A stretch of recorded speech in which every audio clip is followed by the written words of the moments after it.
I'd like to call this meeting of the Prince William County School Board to order. A motion now in order for the approval of the meeting agenda. Ms. Jen Wall. Mr. Chairman, I move that the Prince William County School Board approve the meeting agenda. Do you have a second? Mr. Chairman, Yeah. I second. Any discussion? Please vote. All in favor? Aye. Are the computers working tonight? Okay. 6 yes, 2 not present at vote. Blake All Williams, right. motion passed. Motion to enter closed session. Ms. Wall.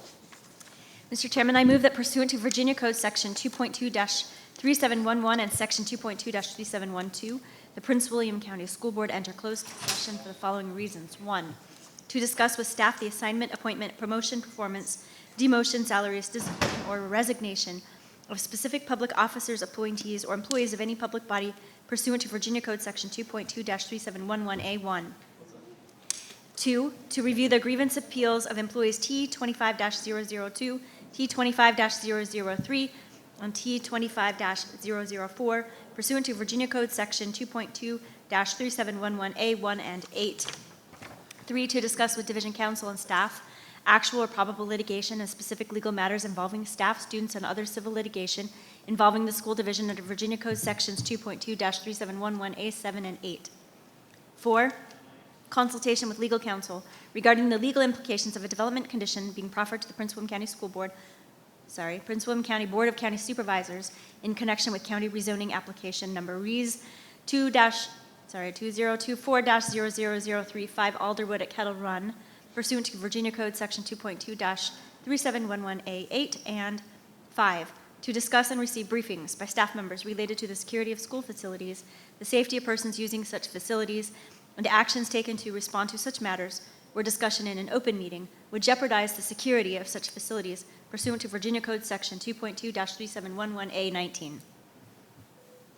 you have a second? Mr. Chairman, I second. Ms. Zargarpur seconds. Any discussion? Please vote. All in favor, aye. Hands in the air. Opposed?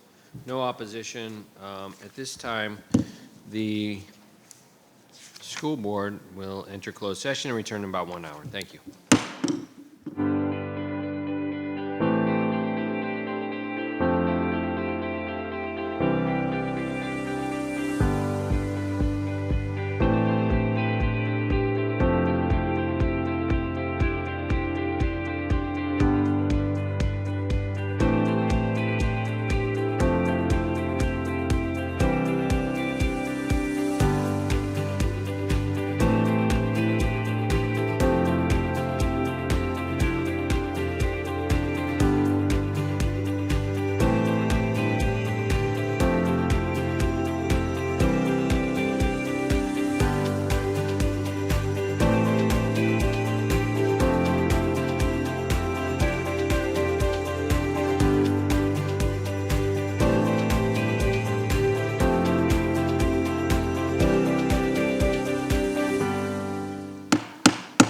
The Prince William County School Board will now return to open session from closed session.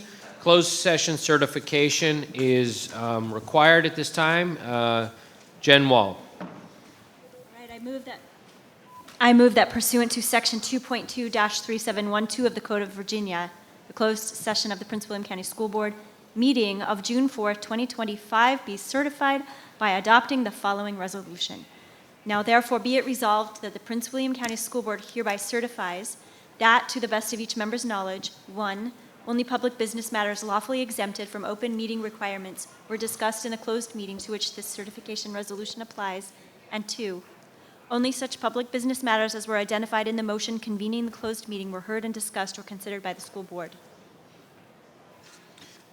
Do I have a second? Mr. Chairman, Ms. Zargarpur. I second. Any discussion? Please vote.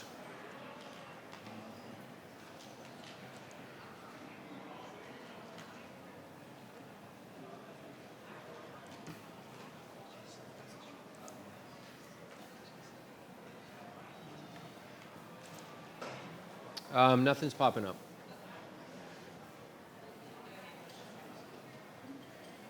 All in favor? Aye. Any opposed? Okay, motion passes unanimously. Moving on to closed session action items. Motions in order for 9.01. Ms. Wall. 8.01.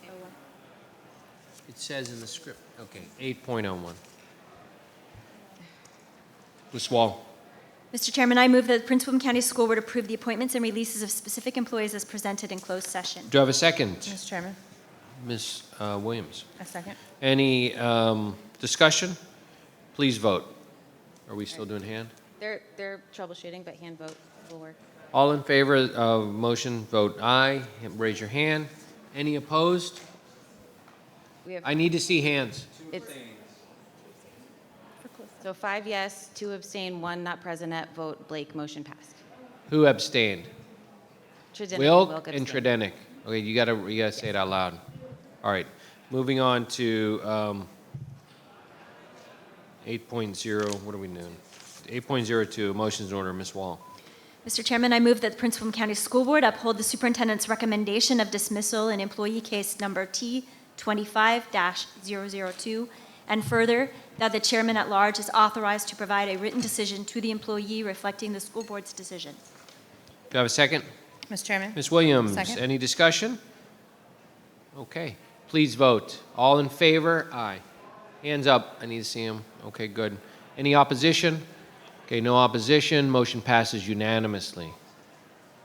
All right, moving on, 803.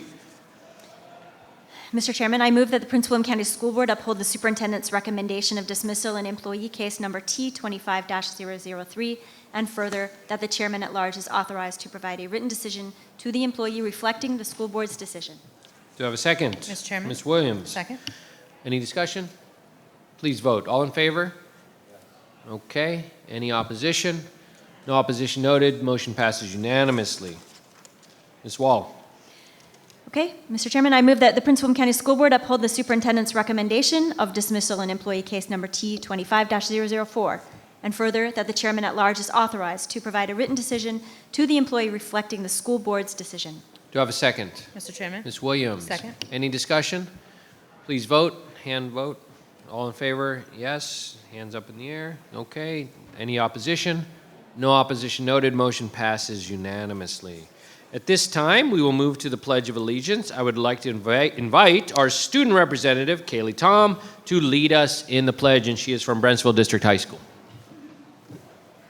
Pledge allegiance to the flag of the United States of America and to the republic for which it stands, one nation, under God, indivisible, with liberty and justice for all. Thank you. So before we move on to Thriving Futures Focus, I'd like to take an opportunity to thank the Director of Communications, Diana Galata, and her staff for their assistance and coordination in putting together this important segment for each meeting. They have done a remarkable job over the course of the last few years, frankly, and this year especially, Diana and your team, for helping us with really, in a division as large as ours, with so many students, and faculty being recognized at the national, international, state, regional levels. We really appreciate, we want to recognize those students and those faculty and our staff who achieved these recognitions. We believe this is really critical to let folks know how well our school division is doing, and we're thrilled by the work Ms. Galata and her team have done all year. So let's give them a round of applause. It is certainly not easy because we have so much success in Prince William County Schools to keep track of, and so we want to thank you for all of that.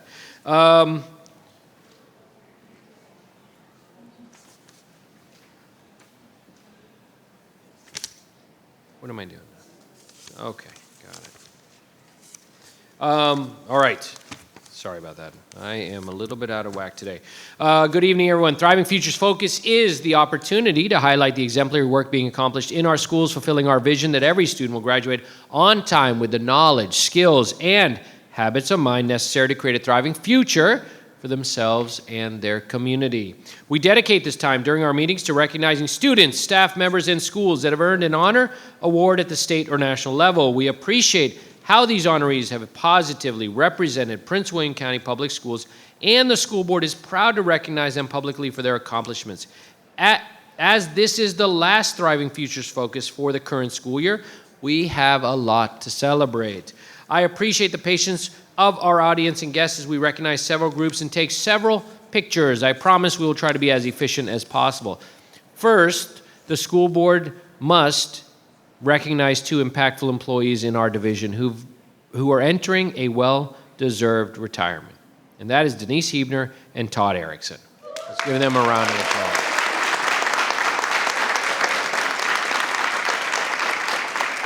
Denise Hebner, Associate Superintendent for Student Services and Post-Secondary Success, has dedicated her career to the belief that every student deserves the support, guidance, and opportunity to thrive, whether in the classroom, in their personal well-being, or on their path beyond graduation. Since joining PWCS in 2005, she has served at every level, teacher, principal, and associate superintendent with unwavering commitment and care. Her leadership has shaped critical work in career and technical education, student health and wellness, alternative programs, and post-secondary success. On behalf of the school board and the entire Prince William County school community, we thank Ms. Hebner for nearly 2 decades of devoted service, and we wish her all the best in retirement. You have made a lasting impact, and you will be deeply missed.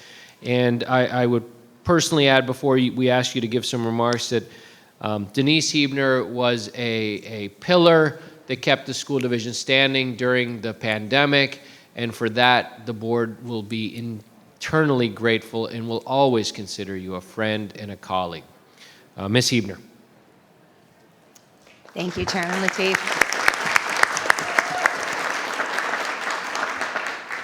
So every great educator has a great educator that motivated them and inspired them. My mother is my inspiration, who is a special education teacher. I'm very proud to have followed in her footsteps. My father taught me resiliency, overcoming difficult situations at all times with a positive attitude. My family I'm grateful for. My children are my pride and joy. They are 2 Prince William County School graduates. Woo! Yes. I thank the teachers who gave them the love and care that they needed. As I have loved your children, I've loved all Prince William County students, and I have also loved being on this team. I'd like to thank both of my superintendents that I have had the honor of working for, and in particular, Dr. McDade, for your opportunity to work with you and to grow underneath your leadership, and you, Dr. Fenard. I have an amazing team of people that I work with, so the division is in amazing hands. I know that it will thrive under all of your leadership, and for you on the board, thank you for all your support and your guidance over the years. It's not unrecognized, it's very appreciated, and in particular, the kind words, so thank you.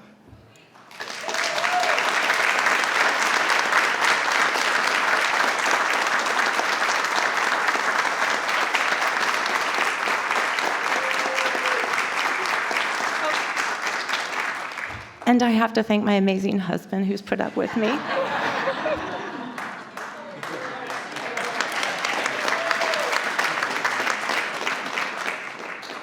So our clerks will present a gift from the board. Thank you, Anna.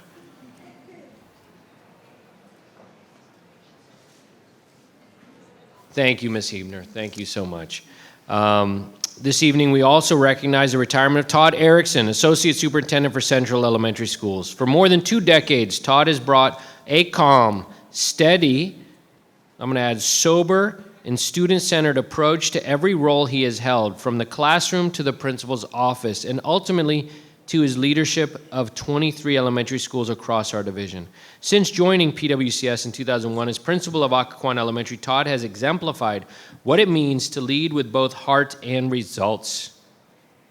Under his leadership, Occoquan became a Virginia Title I success story, earning multiple School of Excellence honors and driving significant gains in student achievement. Hold on. Sorry. Mr. Erickson, on behalf of the school board, thank you for your outstanding service to Prince William County Schools. We wish you a fulfilling and well-earned retirement. I'll also add that Mr. Erickson's wife is retiring this year. Miss Erickson, who many of you may know is the assistant principal at Benton and was a long-time teacher there as well. And we are very grateful for her service and your service as well. I would tell you that both of these folks, well, Todd, please, let's make some brief remarks, please. Thank you.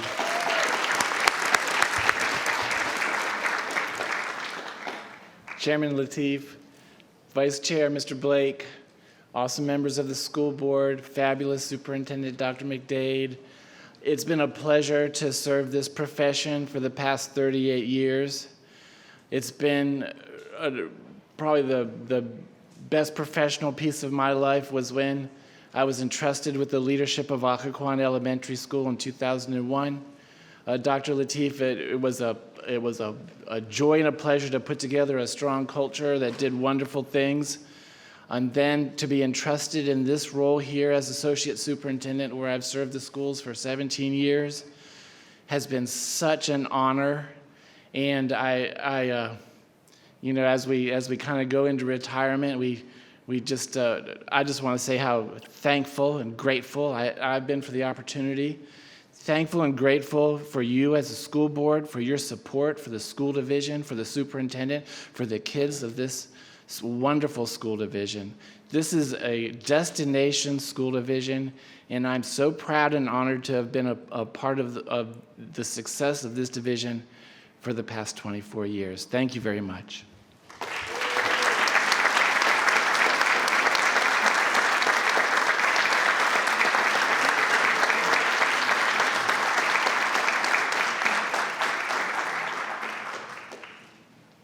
As you receive that gift, Todd, I think he and his wife, frankly, are a class act in textbook management and leadership in leading with compassion and empathy and compassion and care. We truly appreciate it. If it wasn't for you two both, navigating the challenges of the pandemic, all of the things coming out of it, under your leadership, both of you, we have moved as a school division from the 26th best school division in the Commonwealth to the 14th best, and we still have a ways to go, and we've done it on the backs of your hard work, and we can't thank you both enough. Thank you very much, and we hope you enjoy retirement.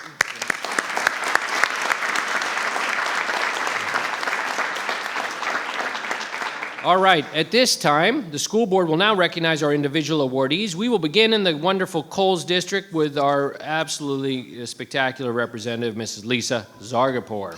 Thank you, Dr. Lateef. Congratulations to our retirees, and thank you for your service to Prince William County Schools. Moving on now, National History Day engages middle and high school students every year in conducting original research on historical topics of interest. Students begin their projects at the school level, then compete to advance to districts, the states, and finally nationals. The Coles District would like to recognize Benton Middle School's Dean Lateef for securing first place at the Region 5 National History Day competition, advancing to the Virginia History Day State Contest. Dean's paper, entitled Battered Bodies, Medicine's Betrayal of Minority Communities, secured the first place spot in the paper portion of the competition.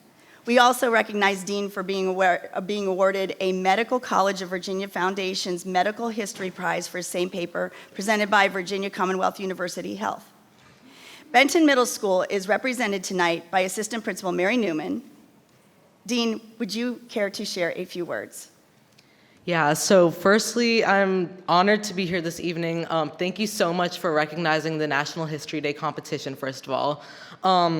I believe it's a really great opportunity for all students to compete, as well as I think it's something that we should also try to expand to our middle school and high school levels, as we didn't really get as much participation this year or years before. But so my paper was titled Battered Bodies, Medicine's Betrayal of Minority Communities. So my paper was about how African Americans in the 20th century were severely mistreated and betrayed by the medical industry. And I specifically highlighted the stories of Henrietta Lacks, Fannie Lou Hamer, and the Tuskegee syphilis study. So my paper ended with how only by holding institutions accountable and responsible for their research and treatment is the only way we'll be able to advance into their future with a transparent and trustable medical industry. The stories of Lacks, Hamer, and the Tuskegee study are a stark reminder of how science can veer away from responsible conduct and violate human rights in the worst way possible. Thank you again for recognizing me and my school for this award, and have a wonderful evening.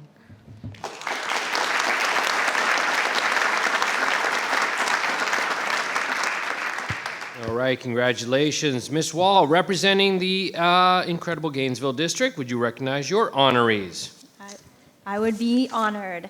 Thank you, Dr. Lateef. Since 1975, and through a partnership between the Virginia Bar Association's Young Lawyers Division and the Virginia Youth and Government Association, the Model Judiciary Program provides high school students with the opportunity to learn about Virginia's judicial system through a series of trials and appeals, while giving arguments in actual courtrooms in front of real judges and justices.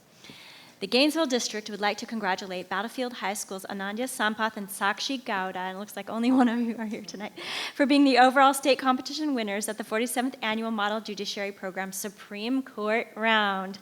Battlefield is represented tonight by Principal Dolores Lucas and criminal justice teacher Thomas Fennell. Did I say that right? Yes. Okay. Mr. Fennell, would you share a few words on your students' accomplishment, and congratulations?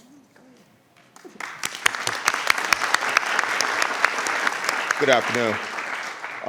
I just want to say that these young ladies worked extremely hard. They put in a lot of hours preparing for this competition, and they did just a marvelous job. You had to be there to see it. Thank you. Thank you and congratulations. Would our student like to say anything? Yeah, good. Okay. Please do. First of all, I want to thank everyone on the board for having me here tonight. I know you guys all have a lot of issues to go through, so I really appreciate you taking the time to recognize me and mock trial and model judiciary. I think, like most of us, I started off as a very shy student when I came to high school, but through joining a program like mock trial, not only have I found my closest friends, but I've learned how to really speak up, find my voice, and advocate for things that are important, and that's an experience I believe all high school students should have. So first, I want to start off by thanking everyone involved in this journey. First, I want to thank my wonderful principal, Mrs. Lucas. Miss Lucas is beloved by everyone at Battlefield, I can assure you that confidently, because she always supports us through all our endeavors and is always the first one to congratulate us on any achievement. Next, I would like to thank our in-school sponsor, Mr. Fennell, for all of his help hosting us every single Monday after school in his room, coordinating all the competitions and all the other work he does. Then I want to thank our out-of-school sponsors who could not be here tonight, Mr. James, Ms. Solano, and Mr. LaFaso. They are actually real-life attorneys, and they take the time out of their day to help high school students. They helped us a lot through this journey, especially on spring break, which I know is a time most people would take to relax, so appreciate them helping. And last but not least, the most important thank you I want to give is to someone who cannot be here tonight, my partner, Anandya Sampath. Over the past 2 years, I've gotten the absolute pleasure of being her mock trial partner. I've learned so much from her, and not only has she taught me how to become a better person and a better attorney, she's also become like an older sister to me. This was my last competition ever in high school with her, so I'm excited to have closed out this year with a bang and to share it with one of my closest friends who's become like family to me. So thank you all for having me today.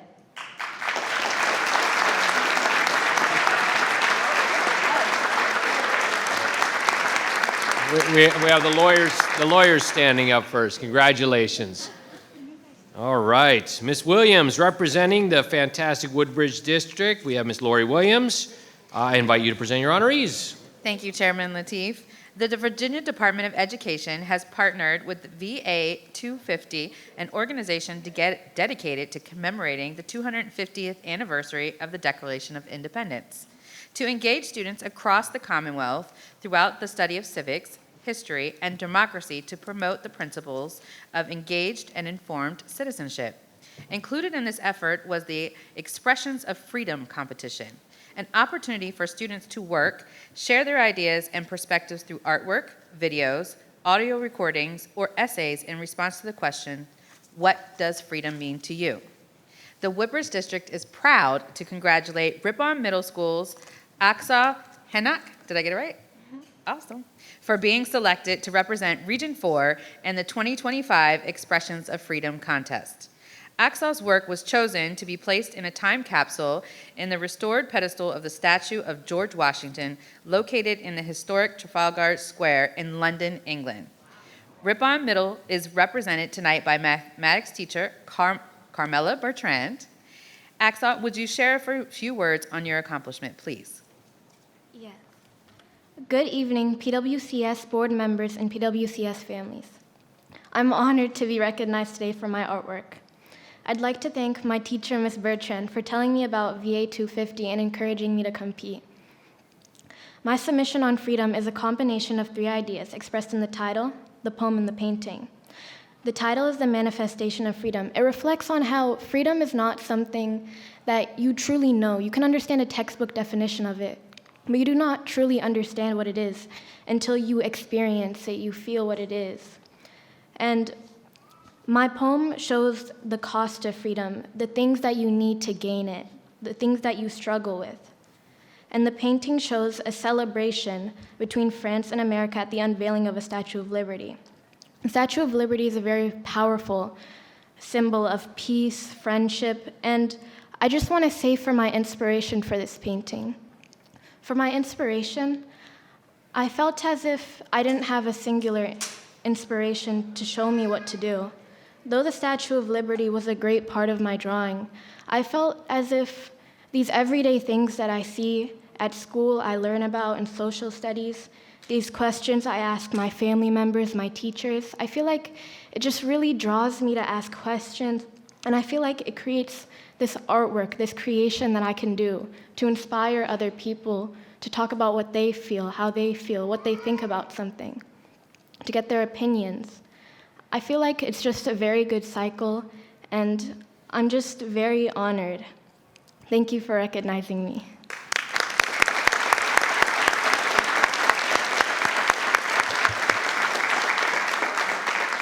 I want to thank you and congratulate you again, AXA. Art is healing, and you'll definitely represent us well in the future. Thank you, Ms. Williams. Up next, the Vice Chair, Tracy Blake of the spectacular Neabsco District. Thank you, Chairman Lateef. The Neabsco District also has a Region 4 2025 Expressions of Freedom Contest winner. The Neabsco District is proud to congratulate Garfield High School's Connor Sigmund for being selected as the overall winner for high schools in the 2025 Expressions of Freedom Contest. Sigmund's work was also chosen to be placed in a time capsule in the restored pedestal of the statue of George Washington located in the historic Trafalgar Square in London. Garfield is represented tonight by Principal Matt Matheson. Mr. Sigmund, would you share a few words on this tremendous accomplishment? Of course. Good evening, Chair Lateef, Vice Chair Blake, esteemed members of the school board, Madam Superintendent of Schools, Dr. McDade, and other distinguished guests in attendance today. Firstly, I want to sincerely thank you for this incredible recognition. It is truly an honor to stand here before you today and to be acknowledged by the Prince William County School Board for achieving top honors out of all of Virginia high schools in the joint Virginia 250 and Virginia Department of Education's Expressions of Freedom contest with my submission entitled The Foundation of Freedom. This contest invited students in grades 3 through 12 across the Commonwealth to reflect on what freedom means to them in today's world as we approach America's 250th birthday. I was extremely honored to have my entry selected as the top one from all of Virginia high schools, and even more humbled to know that my essay will be placed in a time capsule in the base of the newly refurbished Trafalgar statue of George Washington in Trafalgar Square, London, for the next 250 years, set to be opened on July 4th, 2276, America's 500th birthday. At our high school, we proudly represent the Red Wolves, with all of us representing the Wolf Pack. Our principal, Mr. Matheson, who's here today, often reminds us of a quote that has become part of our school's heartbeat. For the strength of the pack is the wolf, and the strength of the wolf is the pack. These words have always served as a reminder that individual success is deeply rooted in the support of a greater community. The recent recognition reflects not just my voice, but the strength of the pack behind me. My teachers, mentors, classmates, and the entire school community that continuously encourages us to lead, to speak, and to grow. And finally, I am forever grateful to be part of a school district that encourages us to think deeply, write boldly, and engage meaningfully with the world around us. Thank you all so much for this honor of speaking with you today and for your continued support of the students across all Prince William County Public Schools. Thank you.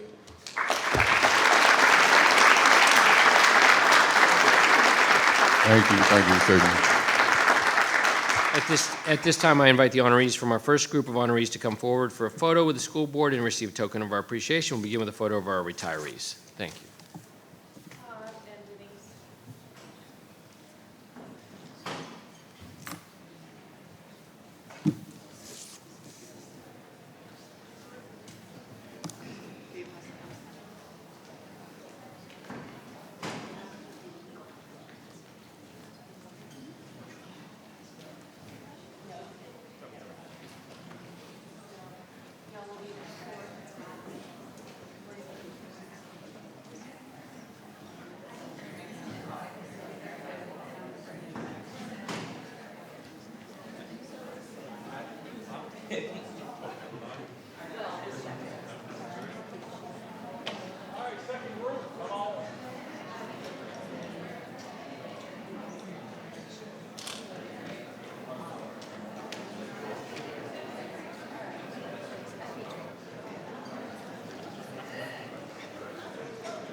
They're Gainesville High School. That's okay. You're the same magisterial district then, okay? All same, or, I'm Steve Fowles. okay. Marsteller. Okay. Okay, so I need you all to kind of take 2 steps forward. Okay? You're Marsteller? Yes, I am.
This is only my second time having all of it. The first time I came to this. I haven't been that heated about anything in a long time to come to a conclusion, but I'm sure it'll happen eventually. Oh, yeah. She started wanting to go these, so I obviously I support her, so I just can't do it. I'm so involved. I get too much going on. But I'm glad that she feels very passionate about it. And yeah, made some progress. Yeah.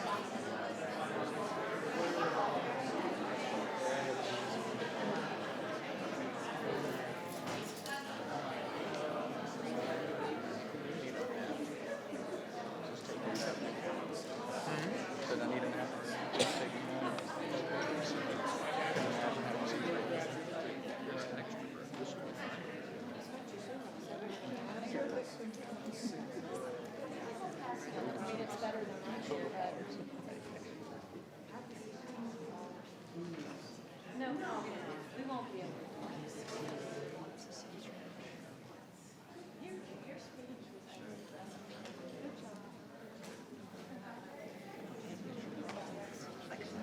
No, me.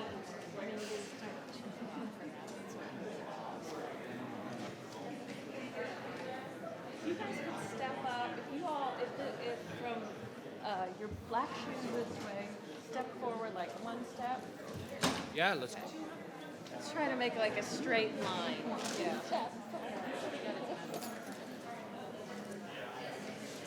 All right. Okay, fantastic. Thank you, everyone.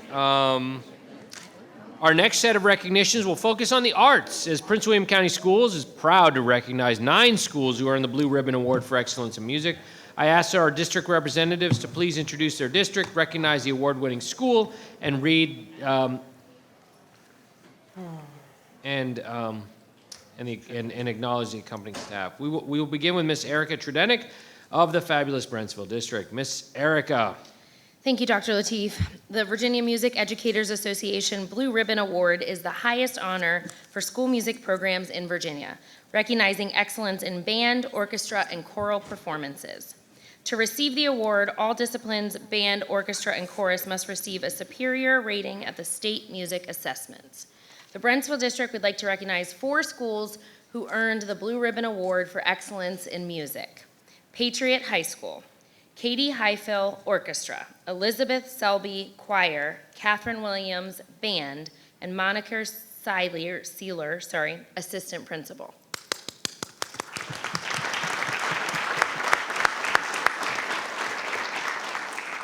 Gainesville High School, Vincent Brick Band, Jennifer Malachek Orchestra, Christina Shepard Choir, and Neil Beach Principal.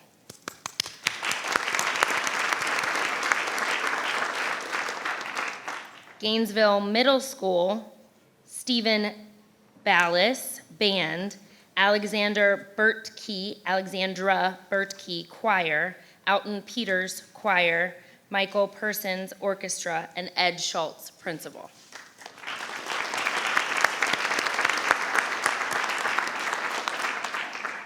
Marsteller Middle School, Danielle Bowers Orchestra, Shannon Fairbank Band, Philip Kierstead Choir, Julie Phelan Choir, and Alex Gray Administrative Intern.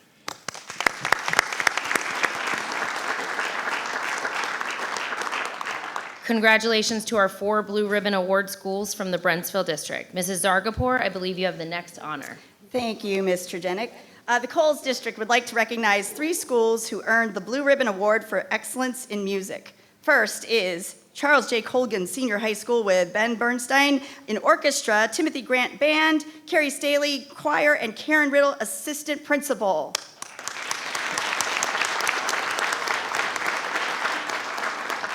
Next, at Osborne Park, we have Dominic Izo for choir, Stephen Kelsey for orchestra, Ashley Radabaugh for band, and Artis Gill, the assistant principal.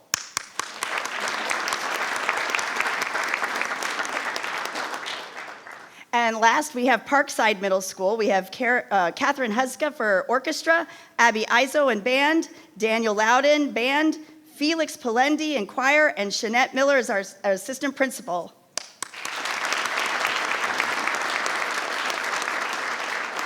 So I expect no less. These are absolutely fantastic teachers. Congratulations to our 3 Blue Ribbon Award schools from the Coles District.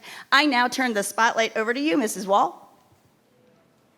Thank you, Mrs. Zargapur. The Gainesville District would like to recognize Bull Run Middle School for earning the Blue Ribbon Award for Excellence in Music. So from Bull Run Middle School, we have Alicia Brote with choir. We have Elizabeth Devers Orchestra, Connor Haupt Band, Christopher Short Band, and Matthew Fithian Principal. Congratulations to Bull Run Middle for your... Congratulations to Bull Run Middle for your outstanding achievement.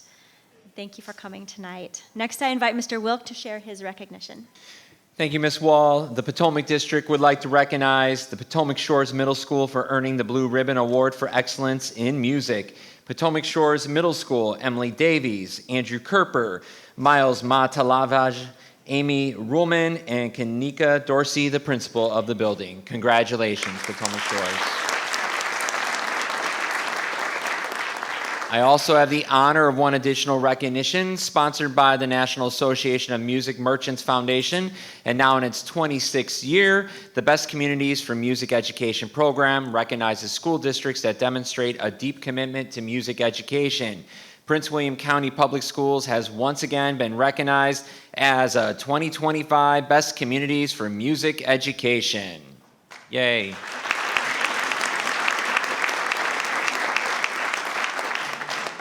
I wish to invite the Virginia Music Educators Association Outstanding Administrator Award recipient, Dr. Anna Marie Bolino, Supervisor of Arts in PWCS, to share a few words on this designation and our music program's accomplishments. Good evening, Dr. Lateef, members of the board, Dr. McDade. As always, I'm delighted to be here tonight to celebrate the achievements in the arts, in particular, all of these fabulous educators behind me and those in our schools every day. We're really proud that we have 9 schools that were recognized as Blue Ribbon schools. It's really no small feat, I can assure you. It really requires that a school, the teachers, the administrators, the community are really invested in the arts, in particular in music, and we're really proud of not just the teachers, right, but the students, the parents, the administrators, all of those who really support our school communities. I wanted to particularly shout out that this year we have 5 middle schools who've received this honor, and last year we only had 2. And yeah, middle schools. And this is pretty notable because research demonstrates that when we have strong elementary and middle school programs, that students have a great foundation to be even further their achievement in high school. And also there's research out there that demonstrates that they actually are more likely to persist in their music studies into high school. And so we're really proud of our music programs at the middle school and also at the high school. And then I think it's also fitting that we're here to once again recognize us as a best community for music education, 6 consecutive years in a row. And again, that doesn't happen without these wonderful educators, our school board members, our senior leadership, our school leadership, our community who really invests in arts and music education in PWCS. I'm proud to be here, and thank you again for recognizing our programs.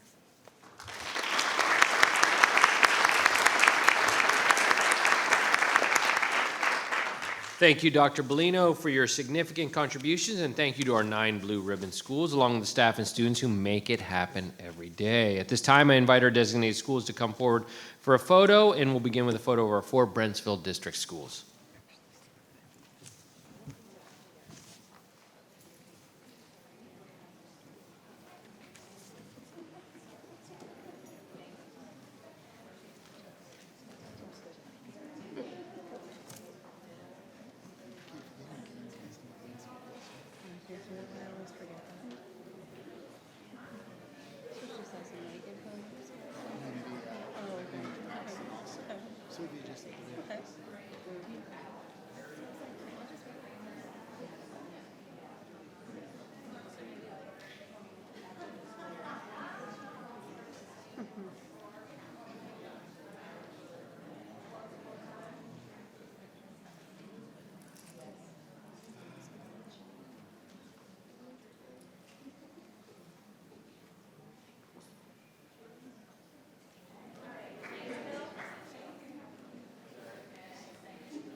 A lot of schools, there's 1 or 2 missing. It's interesting.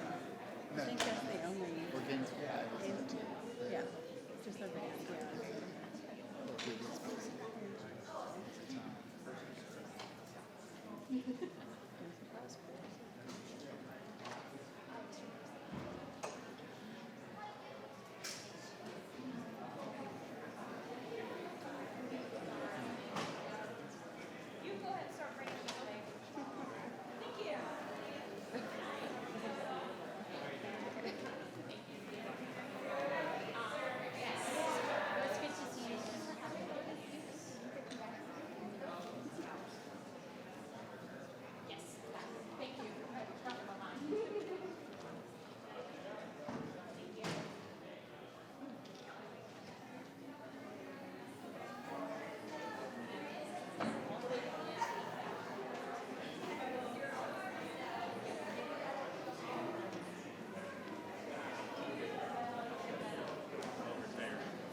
And so.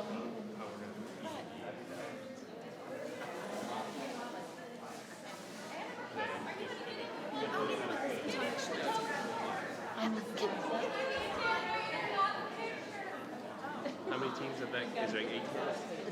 7. Tell me how you want them split.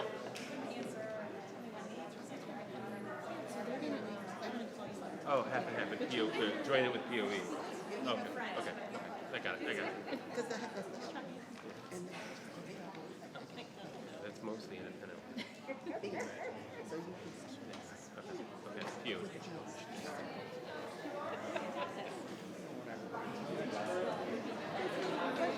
Yeah, they pull their hair out. Yeah.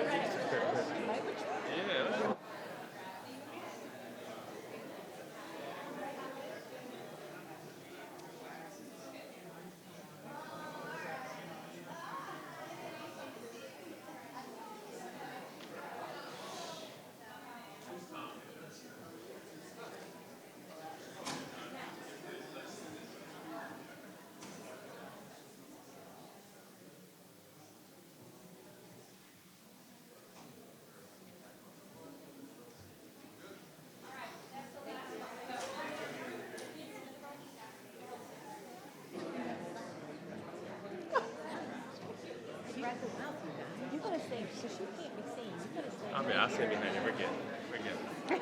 I'm vertically challenged.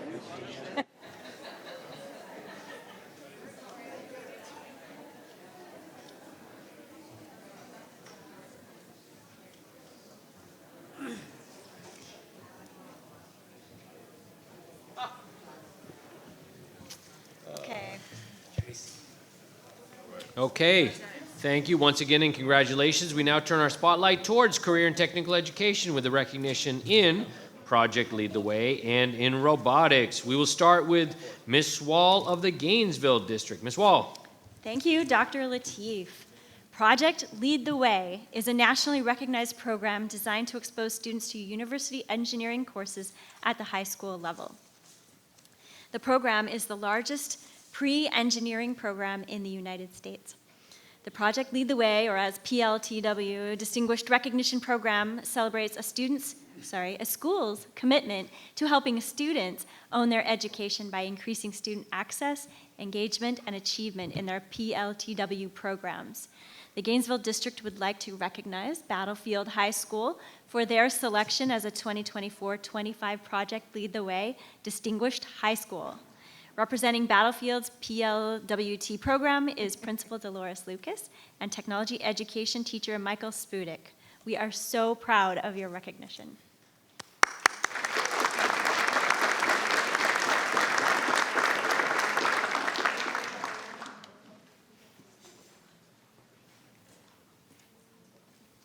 Oh, what am I? No, whoa, yeah, sorry. Thank you, Ms. Wall. Ms. Zargarpur. Thank you, Dr. Lateef. The Coles District would like to recognize Colgan High School for their selection as a 2024-25 Project Lead the Way Distinguished High School. Colgan's Project Lead the Way is represented tonight by Assistant Principal Karen Riddle and Technology Education Teacher Cheryl Niles. Congratulations on your achievements. Thank you, Ms. Zargarpur. Mr. Blake. Thank you, Chairman Lateef. The Neabsco District would like to recognize Garfield High School for their selection as the 2024-25 Project Lead the Way Distinguished High School. Garfield is represented tonight by Principal Matt Matheson and Project Lead the Way IED and Technology Educator Teacher Ardina Lewis. We are honored to acknowledge your outstanding achievement. All right, let's give them a round of applause. Thank you, Mr. Blake. Ms. Tredenik. The Brentsville District would like to recognize Gainesville High School for their selection as a 2024-25 Project Lead the Way Distinguished High School. Representing Gainesville's Project Lead the Way is Principal Neil Beach and biology teacher Dr. Lisa Emmett. I extend my heartfelt congratulations on your accomplishment. I have the honor of introducing Dr. Sarah Martin, Director of Career and Technical Education, to share a few words on what this accomplishment means to our students, staffs, and community. Thank you. Good evening, Dr. Lateef, members of the board, and Dr. McDade. It is my pleasure to share with you the Prince William County Public Schools Project Lead the Way Schools of Distinction. As mentioned, the PLTW Schools of Distinction recognize and celebrate districts and schools committed to helping students own their education by increasing student access, engagement, and achievement in all of their PLTW programs. This recognition empowers millions of students across the United States to unlock their potential in developing the in-demand real-world knowledge and skills necessary to thrive in life beyond the classroom. To qualify for the high school level of schools of distinction, a school must meet the following criteria. The school offered and has students enrolled in at least 3 Project Lead the Way high school courses from any pathway during the 23-24 school year. Those pathways are biomedical science, computer science, and engineering. At least 25% of the students in the school participated in the high school courses from any pathway, and at least 33% of those students who have participated during the school year also took at least one other Project Lead the Way course during the 23-24 school year or earlier, 2 or more courses in total. The school strategies and procedures in place ensure that all students have the opportunity to participate in Project Lead the Way programs, and some of those examples or strategies to support their participation could be using that data on the PLTW enrollment to identify gaps and implementing strategies to address those gaps, inviting STEM professionals from various backgrounds to speak on Project Lead the Way classes, and/or providing students with additional academic supports to ensure they succeed in Project Lead the Way classes. It is my honor to recognize our 24-25 Project Lead the Way High School Distinction Program recognition, Battlefield High School, which is the 5th year they've received this distinction, Colgan High School, the 3rd year, Gainesville, the 1st year, and please note that this is the first full-year program for Gainesville High School, not only in engineering, but in biomedical science, and Garfield High School, which is the 2nd year to receive this distinction.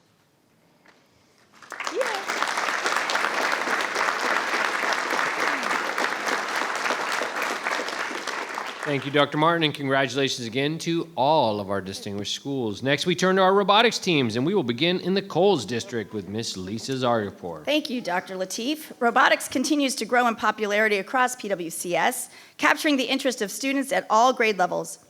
Through after-school clubs, competitions, and integrated STEM programs, students explore real-world applications of coding, engineering, and problem-solving. PWCS remains committed to preparing students for a future by fostering innovation, teamwork, and a passion for discovery. Tonight, I have the honor of recognizing 2 schools. Colgan High School's teams 20164T, who won the Robot Skills Champion at the Virginia State Championship, and Team 20164X, who won the 2025 Virginia V5 RC State Championship Create Award. I would like to recognize robotics coach Lauren Meyer for her guidance and the team members here who are with us tonight. Lauren, could you step forward and share with us who is here with you tonight? Yes, here with me tonight, I have our T team. You can maybe just take one step forward. And our X team. Our T team, they were robotics skills champions at state. They were also top 16% skills in the world. They were competing also at the World Championship in Dallas. Our X team won the Create Award for their innovative design. We just want to thank you so much for all of your support. We truly appreciate you for supporting these future engineers and innovators. We couldn't do it without you. Thank you so much.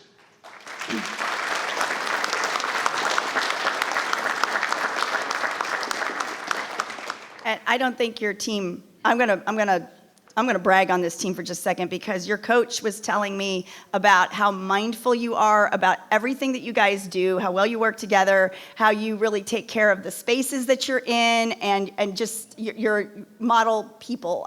And I just thought that was really cool when she told me all that. So. So go home with that. Additionally, the Coles District would like to recognize Benton Middle School's team called Better Think of a Name for winning the Create Award. That better not be a joke on here. Better Think of a Name for winning the Create Award at the VEX World Championship. I would like to thank their coaches Ryan Deloney and Venkat Avasarala Avasarala, I hope I said that correctly, for their contributions to this accomplishment. Would either of you step forward and like to recognize your students? Yes, hello and thank you. Thank you for having us this evening. On behalf of Coach Venkat, just want to thank a few groups. Obviously, first and foremost, recognize the students who worked hard throughout the season, all the way to the World Championships, with William, Sebastian, Eli, Reagan, Katalea, and Charlie. Did great work coming together as a team. This is a brand new team that never worked before and made it all the way to the highest level of competition you can. Very impressive. Want to thank the school, Ms. Piacese at Benton Middle School principal, as well as the administration for giving us half of their lecture hall for the entire year to be able to leverage the program. Thank the county. Denise and Aaron have been fantastic mentors to all the coaches across the program, going all the way, we both go back to elementary, to before the pandemic times and helping the program grow.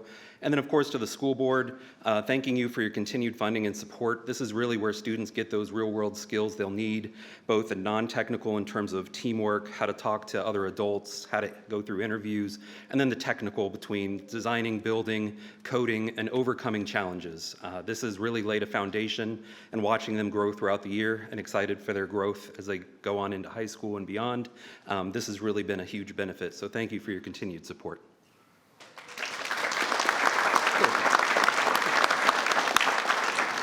Excellent, Ms. Tredanik.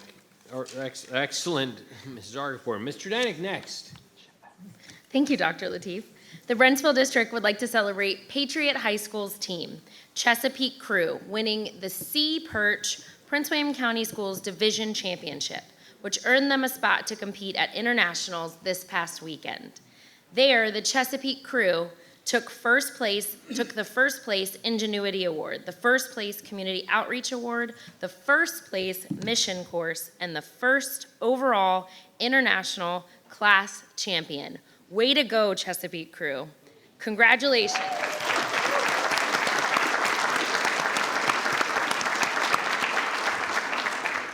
Congratulations to their coach, Kenneth Keskol, who is here with us tonight. Kenneth, would you like to step forward to recognize your team? Yes, thank you very much. Good evening, and thank you very much for this opportunity. I'd like to introduce the Chesapeake Crew, our captain, senior Hayden Moss, who just graduated. We have Jason Morris, Kayla Parker, and Evan Kuttner. And over the past 2 years, these young men have been so incredible. Like they won the Ingenuity Award because they created such an amazing kind of diamond-shaped, really small robot that just blew out the competition. They won the Community Outreach Award, and besides the fact that they are world champions, one of the things that impresses me even more is their willingness to give and share with others. They won the Community Outreach because they worked from elementary schools, middle schools, helping them. They created a YouTube channel for the world to see. They created a first of its kind 3D animated video to show students, coaches, judges, and the robot nation how the mission course is supposed to be developed for and compete in the competition. And they gave a presentation while we were at the international competition, and afterwards you've got these teams from China, from New Zealand, as far away as Texas, coming and talking to them and just wanting to absorb, and their willingness to share that is what really impresses me, and what really impressed me to be part of this thing.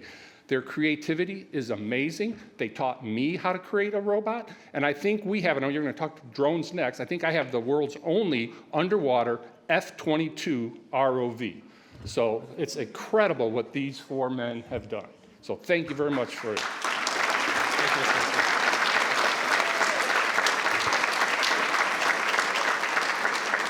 Congratulations. Mr. Jesse, please share more about our winners in the Occoquan District.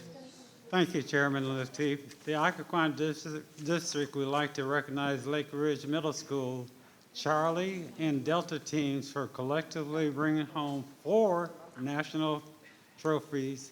That's pretty good. That's pretty good. 4.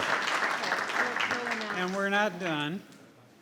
And 2 first-place banners at the 2025 Aerial Drone Championship for middle schools, Northeast region. Okay? And notably, Delta team won second place for the skills trophy, second place for the teamwork trophies, and won the overall tournament championship trophies and banners. Also, Charlie team won first place in the community trophies and banner, and Lake Ridge Middle School robotics coach, Coach Heather Odin, is there here tonight along with assistant principal Michelle Hendricks. And Heather, would you like to say a few words? And congratulations. Thank you. All 6 of our Lake Ridge Wolf teams made it to the national competition at Fairmont, West Virginia, and we would just all like to say thank you very much to assist our teams and allowing them to continue in their thriving futures. To my administration, Ms. Heinrichs, Mr. Detro, Tally, Spirinello, Principali, everybody, I can't ask for a better school, a more supportive staff. My teams, my Charlie team, we have Zoe, coder, Ava Notebooker with their Communication Award trophy for the national one. We have Lelia Pilot, Amaris co-coder. Delta, we have John Notebooker, Caleb co-pilot, Daniel pilot, and Alex coder. So thank you again for everything that you do, and we appreciate your support. Thank you.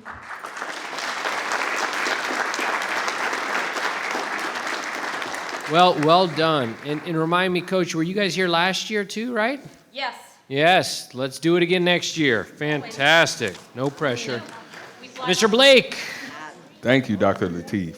The Neabsco District would like to recognize Dale City Elementary School for their amazing accomplishment as the Virginia State Champions for the VEX IQ platform.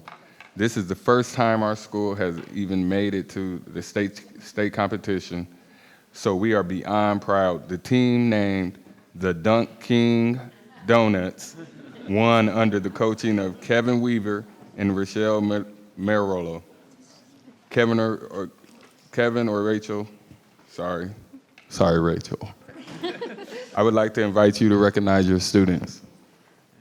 Thank you, and just thank you so much for having us tonight. With us, we have Christina, and we have Giancarlo, and we are just so excited to be here with you guys tonight and be able to celebrate this amazing achievement that our students were able to do this year.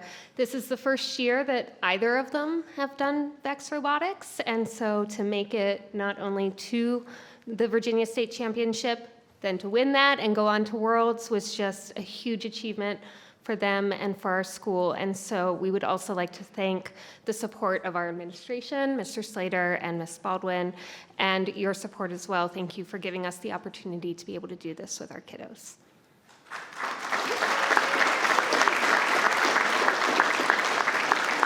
Congratulations to you all on a brilliant season.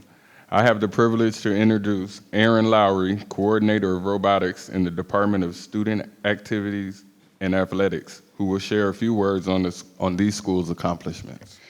Good evening, school board members, Dr. McDade, and members of the audience. My name is Aaron Lowry, and I have the honor and privilege of being the coordinator of robotics for PWCS. Thank you very much. Tonight, I stand in awe of the incredible achievements of our robotics teams, a diverse collection of brilliant minds who've worked tirelessly, innovated fearlessly, and persevered against challenges to reach the levels of success they've reached this season. This is no small feat. It's a testament to their dedication, creativity, and teamwork, qualities that define true champions. Robotics is more than just circuits, sensors, and algorithms. It's about problem solving, collaboration, and pushing the boundaries of what's possible.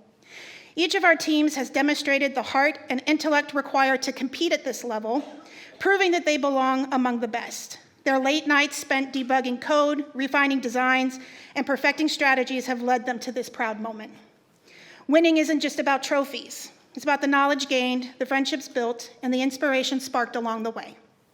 These students have shown us that with passion and perseverance, anything is possible. So tonight we celebrate their success, their journey, and the limitless potential they hold for the future. Where they return with medals or lessons, they have already made us very proud. They are the true definition of building futures, one robot at a time.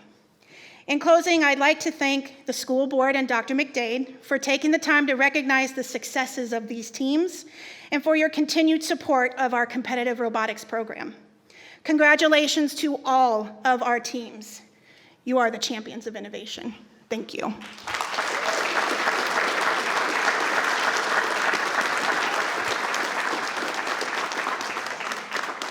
Wow. Wow, wow, wow. Congratulations, everyone. I want to ask the families who are here tonight in the audience to please stand to be recognized.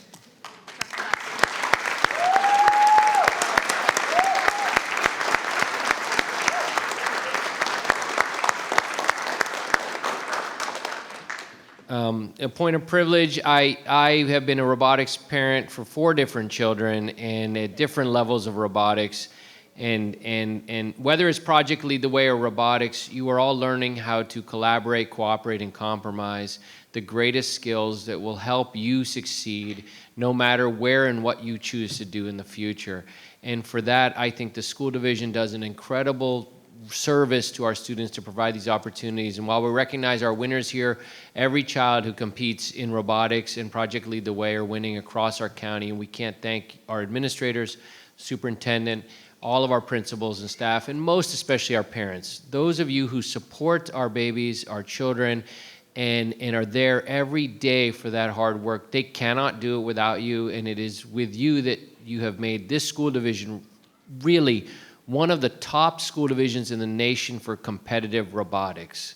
I'll share with you a quick story. It's on YouTube. I don't know if you know this. As a member of the Prince William County community was named Secretary of the Air Force, Dr. Troy Mink.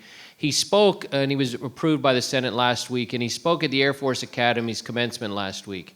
And in his speech, he recognized, he was a robotics coach, both at Benton, Colgan, and then and with some private teams. And he said, you know, he took a point of privilege in the speech to say there's a third-year cadet who served on his robotics team, competitive robotics team, and he had coached the 2 older brothers in competitive robotics as well, all in Prince William County.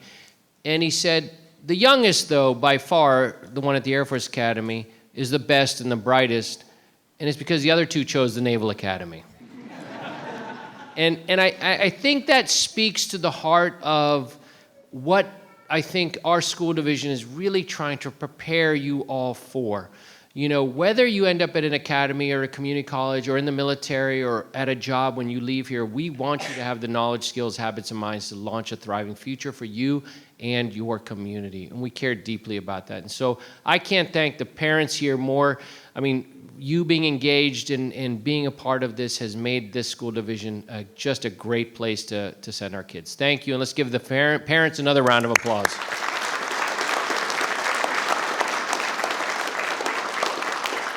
Before we take pictures, I'm going to ask Dr. McDade to say some words, but I have to share, because this just came out today, and that the division learned today that districtadministration.com, an organization that looks at education leaders across the nation, named Dr. McDade one of the top 100 innovative and influential education leaders representing K-12 education.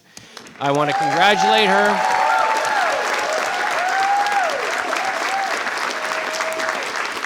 It is truly very deserving. I went through the whole list of all 100 of them. They didn't rank them in order, but frankly, she was by far number 1. Congratulations. Dr. McDade, please share a few words about our honorees this evening. Thank you so much, Dr. Lateef, and thank you for acknowledging the accolades from earlier today. What an incredible evening as we close out our final Thriving Futures focus for the school year. I just want to take a moment to speak directly to each of you, our students, staff, families, and school leaders.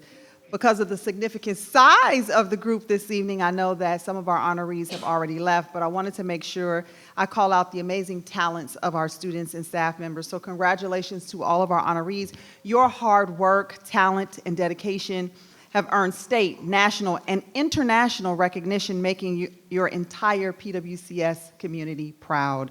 Whether through powerful student research in history and law, creative expressions of freedom, blue ribbon music excellence, or innovative robotics and STEM achievements, you are living proof of what is possible when we believe in our potential and support one another.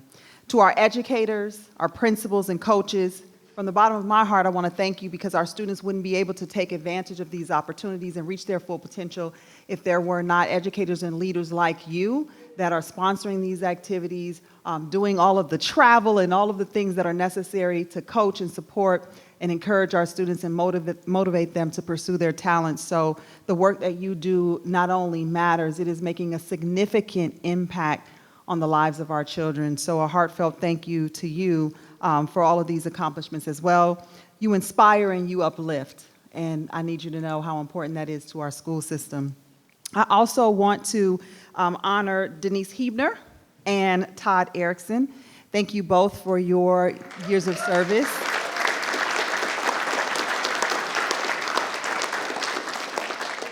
Denise, your unwavering belief in students and your pioneering work in student services have left a lasting legacy in Prince William County Schools. You will be missed, but you are well deserving of your retirement and the right to own your time, reclaim your time. Todd, your humor, analytical mind, and belief in the possibility of every student has shaped the future of our elementary leaders and learners. We will miss you both deeply, but your impact will continue to echo across Prince William County schools and communities. And to everyone in the room tonight, as well as those watching from home, thank you all for being a part of this journey. These recognitions that you've seen throughout this school year through Launching Thriving Futures really is not just a vision. It's happening in our school system, in every classroom, in every hallway, and in every PWCS community. So let us carry this momentum forward into the next school year as we continue to elevate, empower, and inspire every student and every employee every day. Congratulations.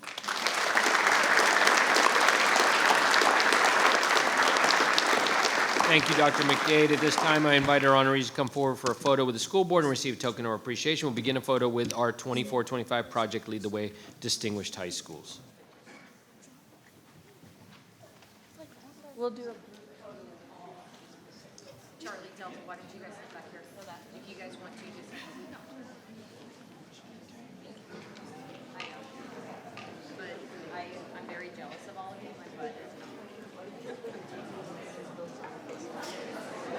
It's a competition thing. There's a time and a place. Well, we've seen all teams have two teams. I've seen many teams have two teams. Thank you. Pickles. Hey, stick your head up. There you go. Head back. No, I got you. So excited. I can go to that trying to break your neck too. It's already. No, I just thought it was a really cool picture of Lisa.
closer. All right. We've got some parents after you, Tim, so.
Okay, thank you all for being here tonight. This concludes our Thriving Futures Focus. Thank you for your patience on that. It is just always at the end of the year one of the great opportunities. Again, thank you to Diana Galata, Director of Communications, and her staff over the course of the year for helping us with this. It's just truly one of the great things about our school board meetings. We are now moving on to 11.01, adoption of consent agenda. You want me to do it? Yeah, Ms. Williams. Thank you. I move that the Prince William County School Board approve the public meeting consent agenda as recommended. Do I have a second? Mr. Chairman. Yeah, Ms. Zargarpur, Zargarpur. second. Yeah, any discussion? Please vote.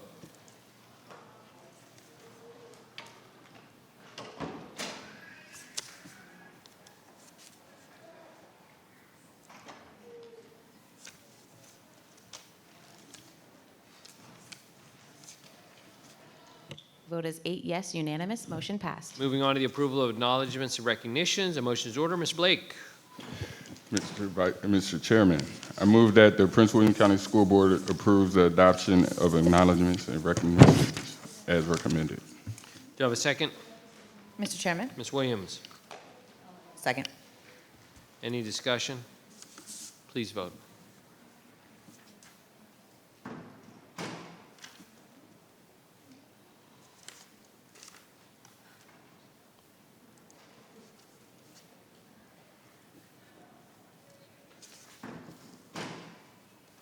Vote is 7 yes, 1 abstain, Tredinick, motion passed.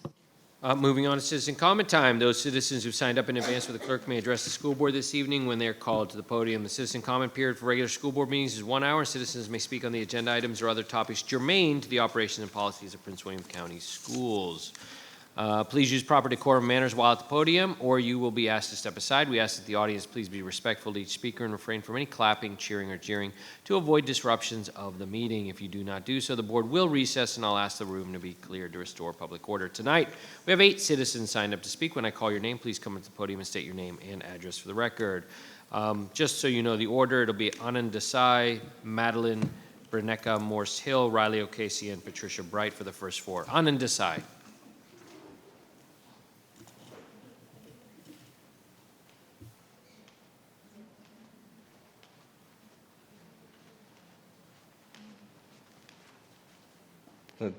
Thank you, teachers. Congratulations, students, and appreciate you too, school board, for all your hard work this year. I and no doubt many other working parents would like to be more active in our kids' education and upbringing, so please support remote work options to keep many of us off the road and the rest of us out of traffic jams. Well, today I'm here to make suggestions about the proposed revisions to the grading policy, which 661, which requires feedback, permits do-overs, and provides various ways to demonstrate mastery, including, for instance, unit assessments, discussions, and projects.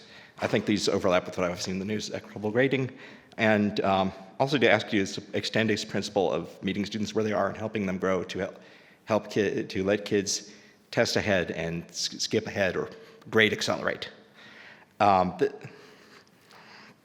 So I appreciate feedback and flexibility. It makes assignments and testing a collaborative opportunity rather than an unseemly exercise in sandbagging to beat the curve. This goes along with an announcement you all made in 2020 in connection with COVID of eliminating the valedictorian title to prevent people from choosing classes to game the system. Instead, they should learn what they benefit from. I would discourage penalties if there's reasonable cause for a late assignment, that it's fair to people's life circumstances. It's also prevents the same hyper competition motive from making everybody try to stick to the original schedule anyway. Also, be sure to effectively test the whole body of knowledge. Don't give somebody like one test on certain questions and then give them the same test they can study for. More broadly, it's asked that you emphasize focusing on learning skills and knowledge and being able to test those against an objective standard that applies to everybody and can be communicated to the outside world. This is, the hyper competition for things like grades ends up wasted a lot of my youth, wasted a lot of my years paying for it, and so it doesn't work out for some, and they get bankrupt with worthless degrees. So also make sure you're fair and objective, and that, for instance, efforts at equity don't become institutionalized discrimination like the Harvard v. SFFA decision. For skipping ahead, that also helps people make the most of school, which can be an efficient way to learn lots of different things. It makes our county more marketable, so every kid could get the equivalent of learning their best in Thomas Jefferson, and will decrease childcare costs where kids are ready to enter kindergarten, and make the most of our students and families' lifetime earnings. A year of extra earning power at the beginning is as good as 10 at the end. Thank you very much. Thank you. Madeline Bernecka, Morse Hill.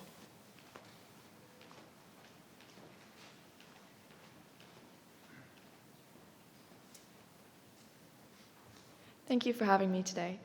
I will say I have brought some materials with me that I will leave on this podium because I am assuming I'm not allowed to pass them out or anything, but it's some research that I have. And I'll be starting here today, and I want to say I sincerely thank you. Oh, are you? Yes. Thank you so much. Ladies and gentlemen of the board, I sincerely thank you for giving your time and attention to me this evening. I am a junior at Thomas Jefferson High School for Science and Technology, and my exploratory early education from Prince William County has been what has enabled me to survive at such an advanced institution. I'm here to speak to you about my recent holistic study exploring math preparedness among Prince William County students at TJ, my results, and my plan for action. I want to preface this discussion by enunciating I am in no way discouraging Prince William students, demeaning them, or attempting to unfairly favor any group in any way. I am simply sharing my observations with you from a place of love and gratitude for my upbringing. So my study was simple and straightforward. I interviewed students from Prince William at Thomas Jefferson High School with 3 questions. I asked them, how would you define the math experience at TJ? How would you define the math experience at Prince William, and what do you think is an environment conducive to comprehensive and deep learning in math? List some factors. I cross-examined the answers to these questions and compiled a collection of case studies for each student. Overwhelmingly, students mentioned they felt behind in mathematics despite excelling extraordinarily in other areas. The reason for this? The TJ curriculum omits foundational concepts and expects students to come into the school absolutely 100% fluent in these things. Students answered my final question with some variation of the fact that they needed more reinforcement of foundational concepts. With these results in mind, I crafted a program alongside an experienced TJ math teacher from Prince William County designed to do exactly this. Myself and my peers do not lack the ability to comprehend at the same speed or difficulty as students from other counties. There is simply, possibly, a weaker bridge between elementary and advanced concepts that we want to work to remedy. My proposal to amend this is a 2-week optional math-intensive program, revisiting concepts like factoring, solving inequalities, and more. I have endorsement from TJ teachers willing to volunteer their time for Prince William students as well as I happily would. What I asked from you is to review the syllabus I have here with me tonight, which you'll find in the blue folders that I passed out, and to help publicize the program by working with me to possibly inform middle schools who have graduating students that will be attending Thomas Jefferson High School. Thank you so much for your time and for listening to me tonight. It's an honor to be here, and it was so wonderful to see all of these students recognized for their achievements. I mean, some of their speeches just gave me chills. It was amazing. Thank you very much. Thank you. Next up is Riley O'Casey.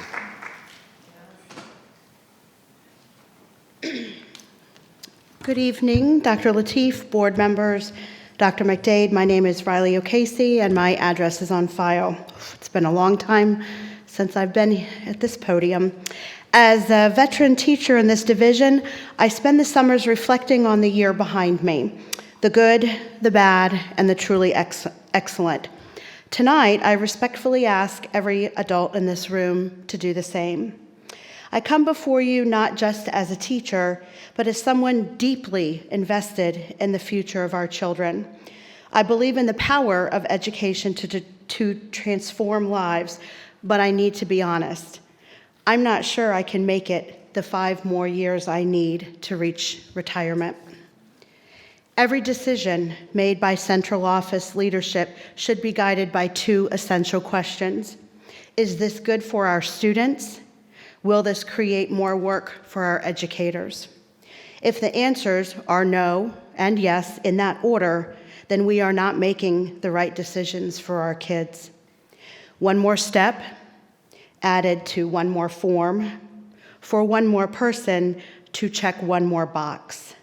This is not what's best for our kids.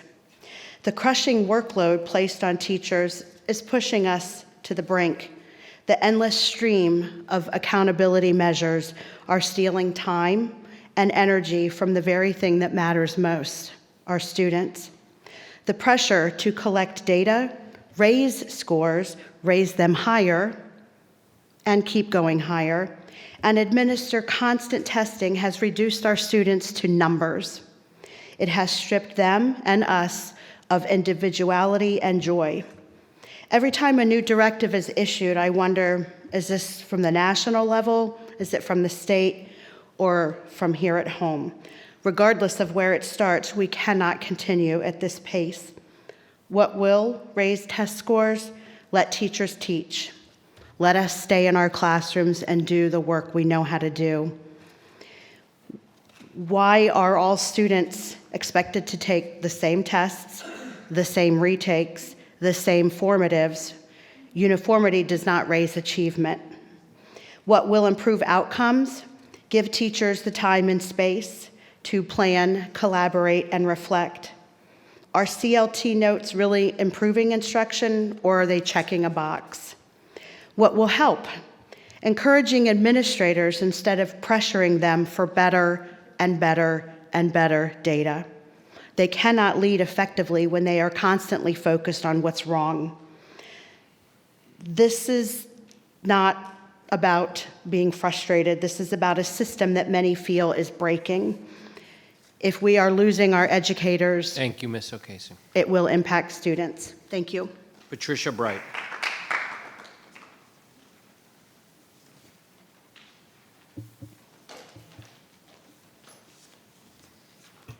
Hi, thank you for giving me the opportunity to speak to you this evening.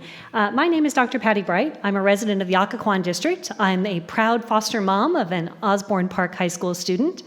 I'm also a veterinarian, and that's why I'm here to speak to you tonight. I am the former chair of the Prince William County Animal Advisory Committee.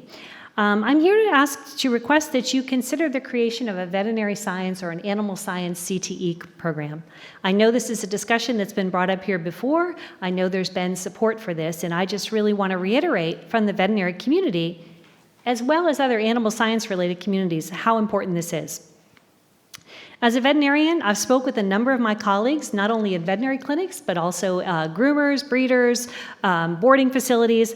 And what I'm hearing over and over again is there's just real shortage of staff that are qualified to fill these positions.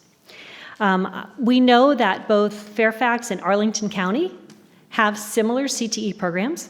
I've spoken directly with the leads of those programs, and they have indicated to me that they have a very, very strong student demand for those programs.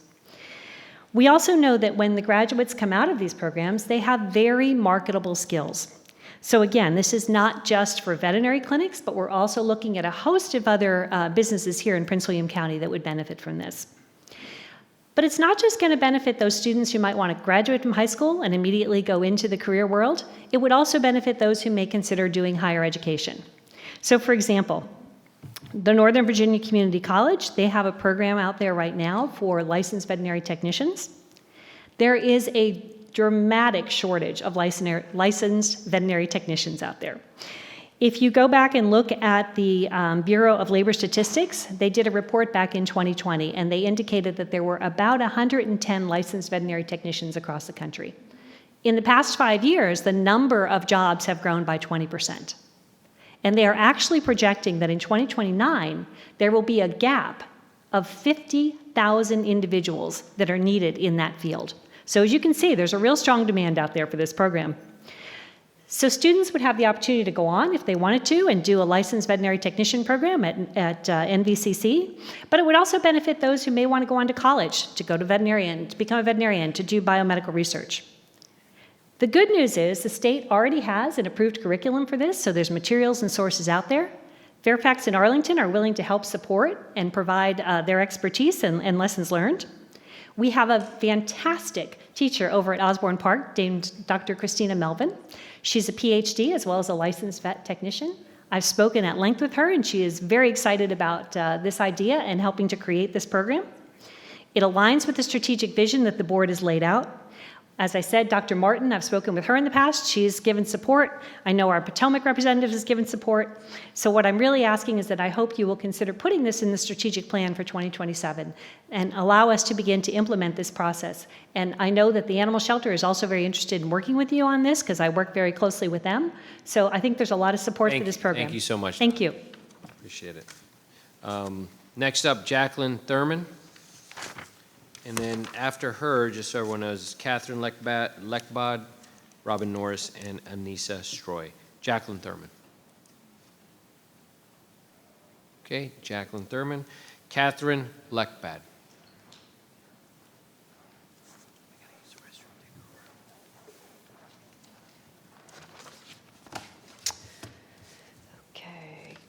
Good evening. My name is Catherine Walker. My address is on file. It's nice to be back. Chairman Lateef, members of the board, Superintendent McDade, ladies and gentlemen, I come before you with comments and concerns regarding the Code of Behavior for school year 25-26. I am currently a middle school teacher and a very mature graduate of Woodbridge Senior High School. Student Bill of Rights.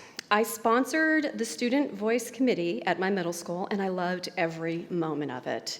The students gave some input for the Student Bill of Rights. While not legally binding, it is a good way to let the voices of students be heard. As a civics teacher, I applaud the power of agency and advocacy it can bring. The Student Bill of Rights mentions career support in 1.2b, and I will assume that career support includes teaching students the societal expectations of the workplace, especially in corporate America. As such, let's talk about clothing.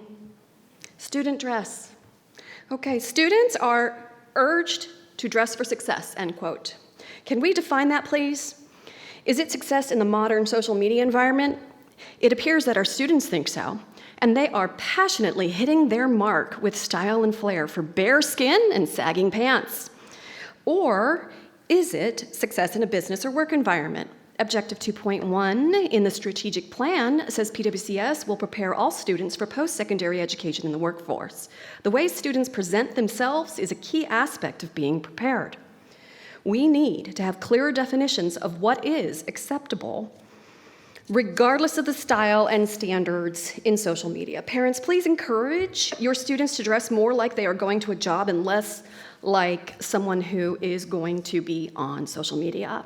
MTSS, Section 4.1 of the Student Bill of Rights speaks of a respectful school environment. Article 5 speaks of a positive and safe school climate environment. I ask that these lessons being respectful and positive and safe begin at home, continue throughout the community, and get reinforced and solidified at school. In my opinion, the idea of accountability and responsibility have begun to erode in the larger community. This spills over into our classrooms. Assault and battery. I bring your attention to what I hope is simply a typo.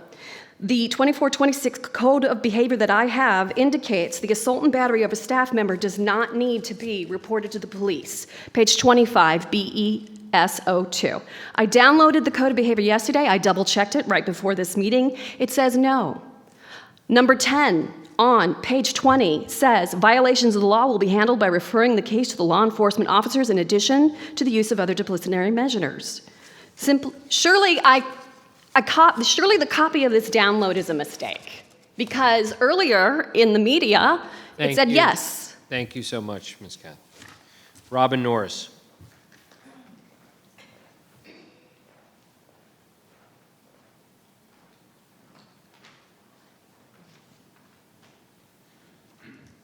Hi, I'm Dr. Robin Norris, and my address is on file. Thank you for your willingness to care, listen, and learn about the reading and writing difficulties that at least 15% of students face. Your attention to these issues is deeply appreciated.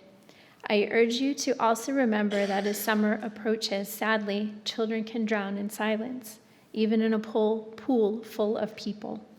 In our schools, some children with dyslexia and dysgraphia are sinking silently every day. They are bright, capable, and full of potential, but without the right support, they are left struggling beneath the surface. Their challenges are often invisible, but no less urgent. I know you're given guidance from VDOE, but they too are learning at the same time as you, so they cannot always offer the suggestions as fast as they need to come. You are the leaders of the lifeguards. Your choices can shape whether these children are seen, heard, and helped. Teach them not only how to swim, but how to stay afloat, how to navigate both the calm and storm so they can recognize both the beauties and the dangers of the world of the written words around them. As a counselor, I have seen that some may need to access the big book of Alcoholics Anonymous. As a counselor, they also may have turned to scripture such as the Bible, the Quran, or the Torah. Some may wish to write notes of thanks or share expressions of love, or reflect quietly through their own thoughts in a journal a counselor or friend may have given them. For those reasons, I implore you to keep empowering them to do this in the ways that work for them, through their eyes, through their ears, and through their fingertips, with the tools, methods, and technology that affords them the access they deserve to uphold their right to read. You have the opportunity and capacity to make a lasting difference, not simply in this county, but in this state. As stewards of our children's futures, please meet with a person like Dr. Howard Bell III from Learning Ally, because he has made the commitment to innovation and impact as you have. Continue conversations with actor and advocate Amir Baraka. Help all those children to rise to the level of abilities that they truly have. I thank you with gratitude and continued hope, and I hope you all have a good summer. Thank you. Thank you. Anissa Stroy. Anessa Stroy. Okay, that concludes citizen comment time. At this time, we will move on to student representative time. Tonight we have our two student reps and our alternate student rep with us this evening. All three of these accomplished students have graduated from their high schools, and tonight is their last school board meeting. We are proud of their leadership and successes this year, and we'll give each of them time to address the board tonight. When I call your name, please step up to the podium. First, we have Almudena Torre Melendez, from a graduate of C.D. Hilton High School, who graduated on May 28th. Almudena will attend the University of Virginia. Congratulations, Miss Almudena. Would you like to please share a few words? Thank you. Good evening to everyone who took the time to be here today and for the people watching. My name is Almudena La Torre, and I'm honored to be here as one of the student representatives to the board. Thank you for the opportunity to share my thoughts and voice the opinions of fellow students in Prince William County. If I'm not mistaken, this was the opening I gave on my first remarks as a student representative to the school board. Now it will be the opening of my last remarks.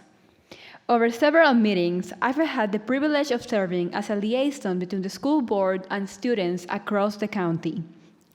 It is connections like this that makes Prince William County schools thrive. Now, as a graduate of C.D. Hilton High School, I look forward to the future. I am happy to know that other students will follow in my footsteps and sit at the dais, proudly representing PWC.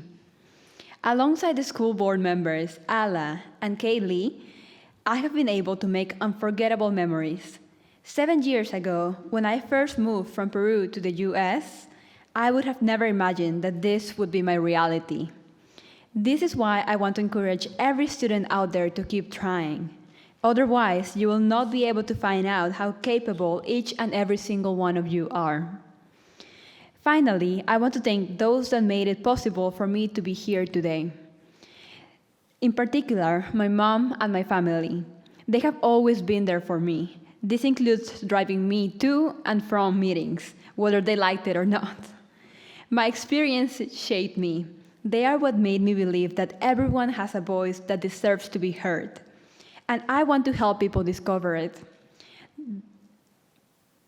I know that being part of the school board has brought me one step closer to this goal. For that, I am also very thankful. Dr. McDade, Ms. Viola, board members, peers, everyone, thank you for giving me the honor to be one of the 2024-2025 student representatives to the school board. Thank you.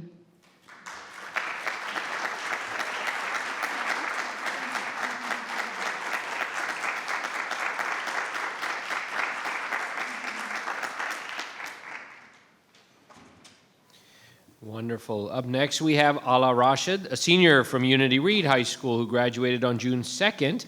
Ala will attend Columbia University. Congratulations, Ala. Would you please share a few words? Thank you. So good evening to everyone here today. I'm happy to be back speaking up here, even if it is my last time doing so, and my first time back here. So it has been such an honor to be up here on the dais representing my peers alongside Almudena and Kaylee throughout the year. I've been given numerous opportunities within this position to find my voice as a leader and a student, from going to the Capitol for a day to speak about SEL, to the numerous student workshops that I've worked on, that I've helped participate in and also helped take charge and lead. And each have really just developed who I am as a leader and what I do as a student. And this opportunity really has been beneficial for me, and I hope it continues to grow the way it has throughout the county since it first started. It really is something that I've enjoyed being a part of, and it's something that I really honestly would not imagine high school without. It's been so nice. Student voice is truly so important, and it allows for students to have more opportunities and become more confident. And if you told me last year I would be in awe of myself that I did all this, I really was not expecting to get this position last year. I remember it was a year ago tomorrow, I opened my email and I was like, wow. It was just a very shocking moment for me, and I think that's really the beauty of student voice, the growth that a person has, and that's what I experienced as a leader. And I really went from a shy and reserved person, which everyone kind of faces at some point, I think, to someone who actively tries to now speak out for not just myself, but others. And I just want to say thank you to everyone on the school board, everyone who helps out with the school board, and especially thank you to Dr. McDade. It's been so nice sitting next to you. You've been so kind and helpful to all of us. And lastly, thank you to Ms. Viola and all of the student voice committees and student senate sponsors, because you've all done so much for just myself and others throughout the year and throughout the county. So have a good night. Thank you, guys. Thank you.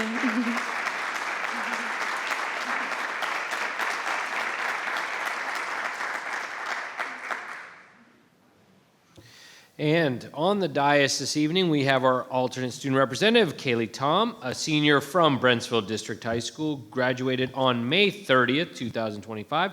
Kaylee will be attending the College of William and Mary. Congratulations, Kaylee. The floor is yours. Hello, good evening. Y'all, we have made it. We're almost there. The finish line is in sight. For some of us, we have already crossed it. Congratulations to the PWCS graduates of the class of 2025. I'm so excited to see the impact that we're able to make in this world, whether our next steps are college, trade school, the military, the workforce, or something else entirely. I know that we will go on to and accomplish great things. I want to thank all the teachers, parents, administrators, and community partners that have aided our graduates in reaching this crucial milestone in their lives. Your commitment to us every day is what allows us to succeed, both in and out of the classroom.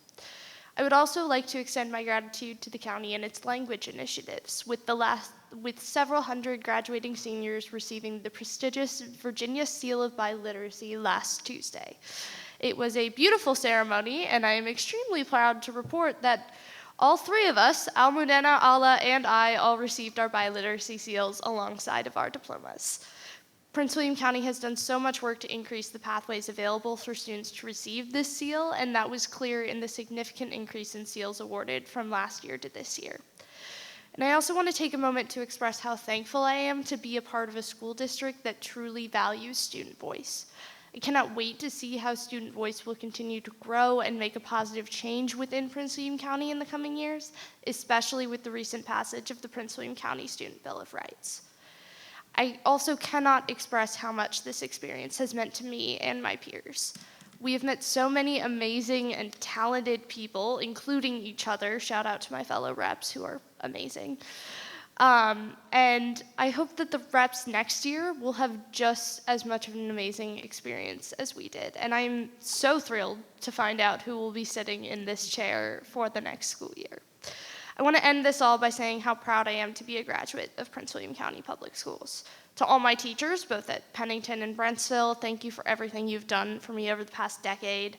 To Ms. Merrill, Ms. Livengood, Ms. Bennett, Mr. Wonders, Ms. Meal, Ms. Johnson, Dr. Mines, and many others, I would not be on this day as today if it were not for you. To my parents, thank you for pushing me to be the person I am today. To this board and its members, thank you for making the tough decisions over the past couple of years, especially as those decisions have become less and less clear-cut. To Dr. McDade, thank you for being such an amazing role model and inspiration, and I aspire to one day be a leader like you. To Ms. Viola, I don't know how you do it all, but I'm so grateful that you continue to advocate for our voices as students. Thank you, everyone, for everything. I cannot wait to see what the future has in store for this county.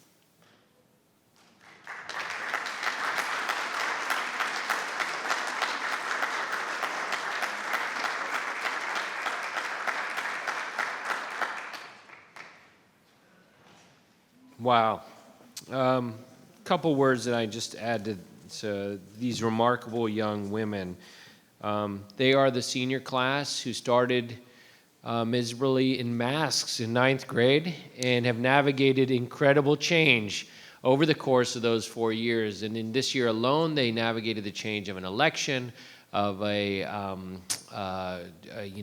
contested argument on how we're going to do with school cell phones moving forward.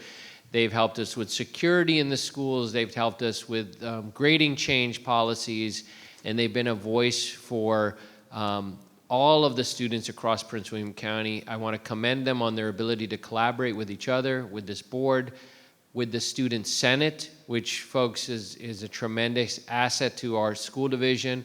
And you have overseen a historic document for the first time in Prince William County Schools, a Student Bill of Rights. And I think that is a legacy that you each will leave here as you go forward. And I want you to know that this board will always consider you a friend and a colleague moving forward. And we wish you nothing but the best in your future. And we know we will make us all very proud. Thank you very much. Another round of applause for them.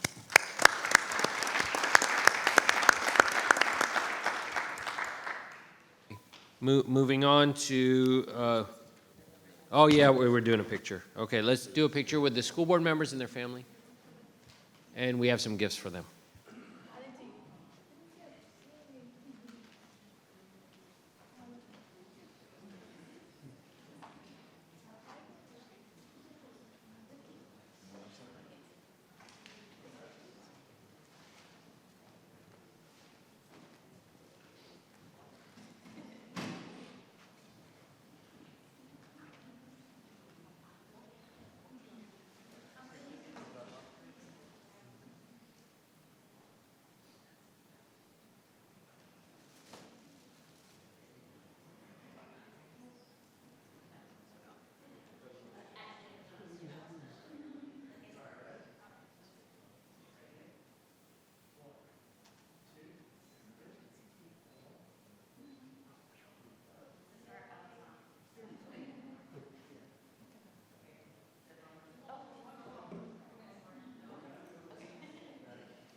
Yeah.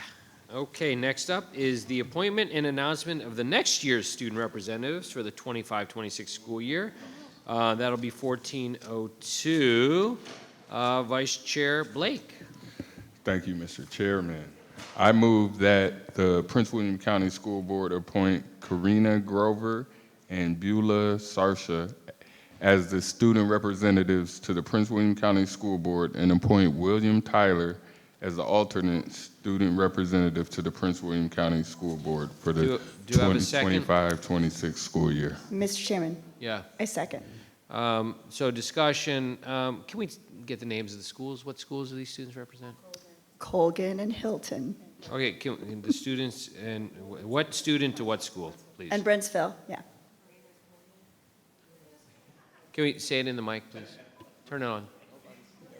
Karina asking, that's what I'm Grover asking. is from Colgan. Okay. Beulah is from Hilton. And Okay. Billy Tyler is from Brentsville.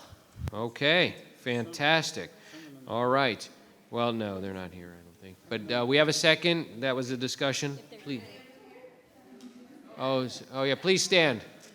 Yeah. Oh, we got to vote first. Let's vote. All right, so that was Beulah Sarsa. We're going to vote first, and then we should clap. Please vote. Let's make it official.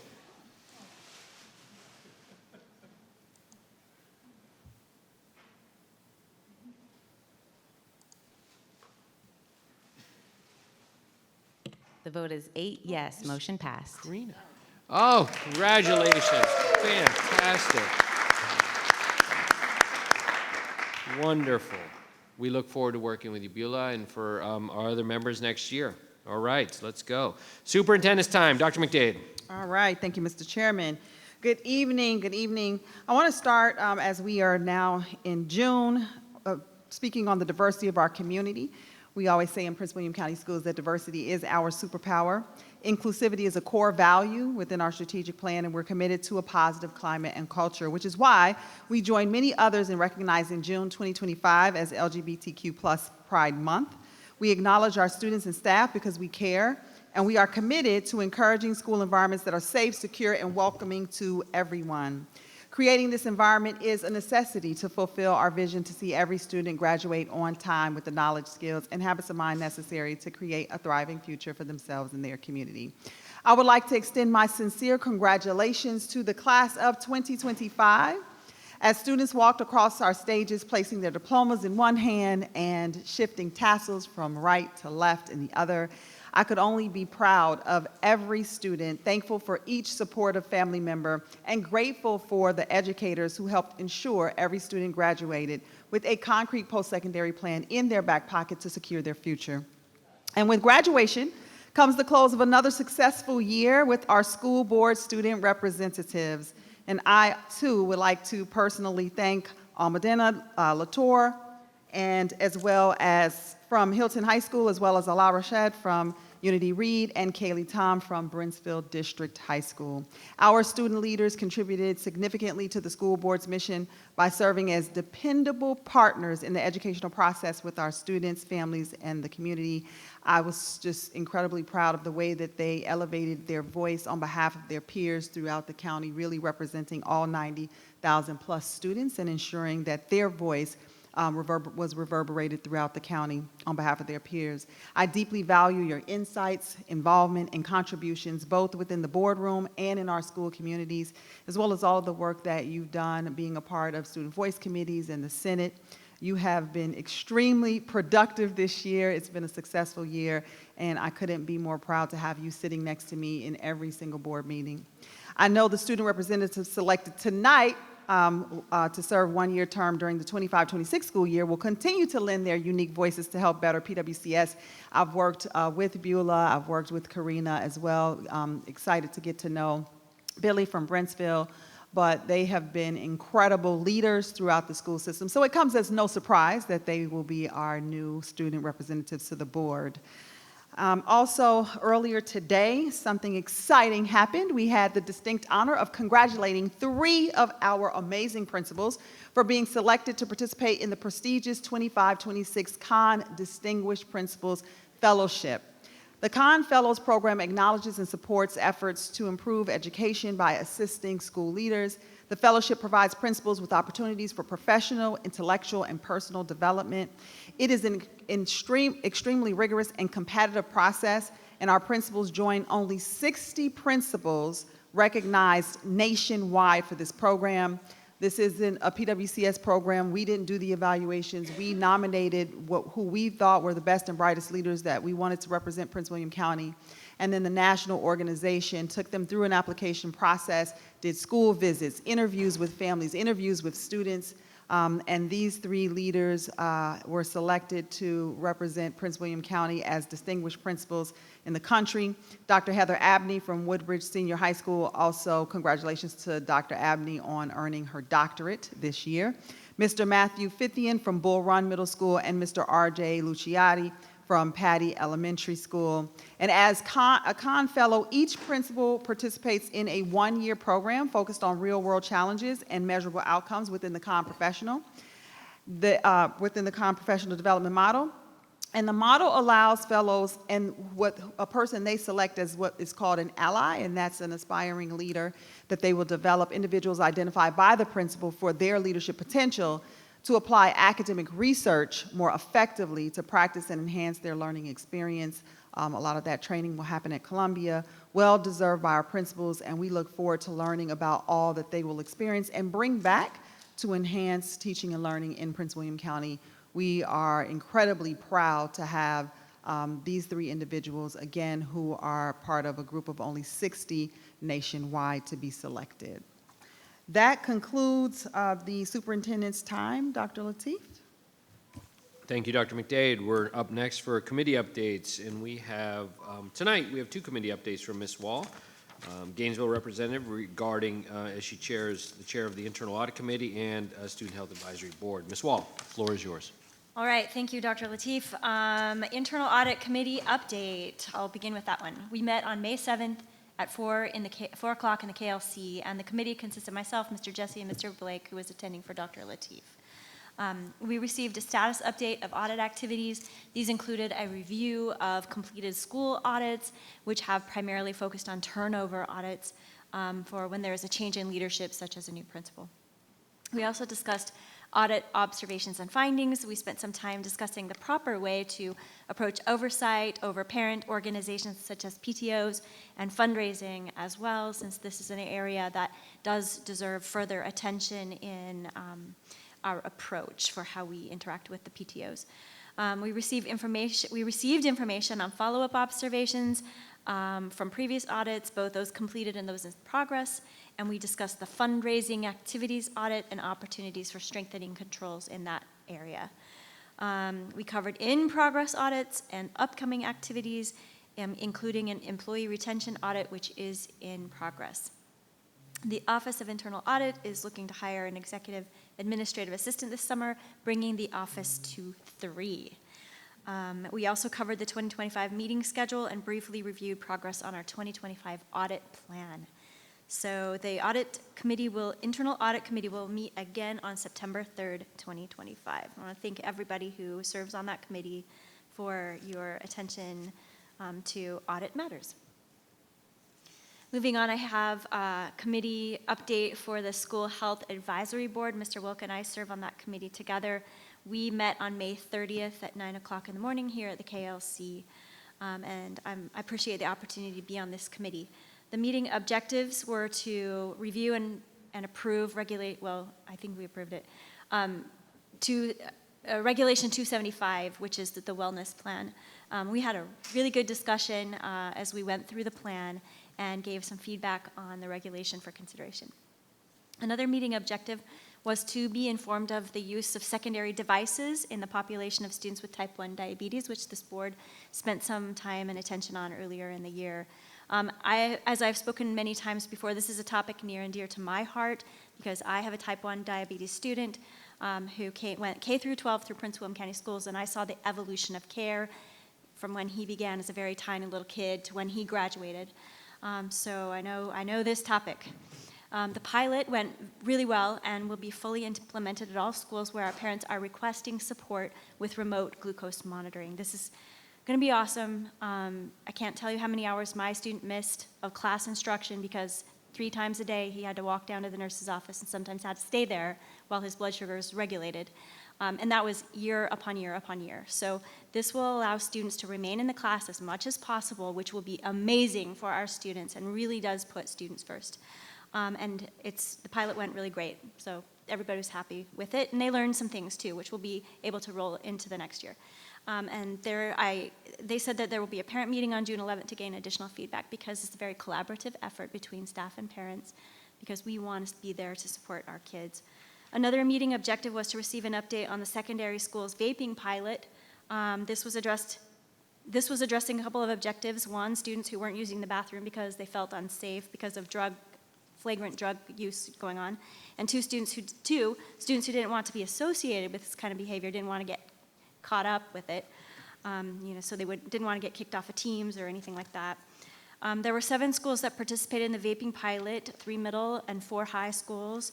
And I wish to note that we funded vape detectors in all secondary schools for fiscal year 26, and the Security Crisis Readiness Department will coordinate for installation.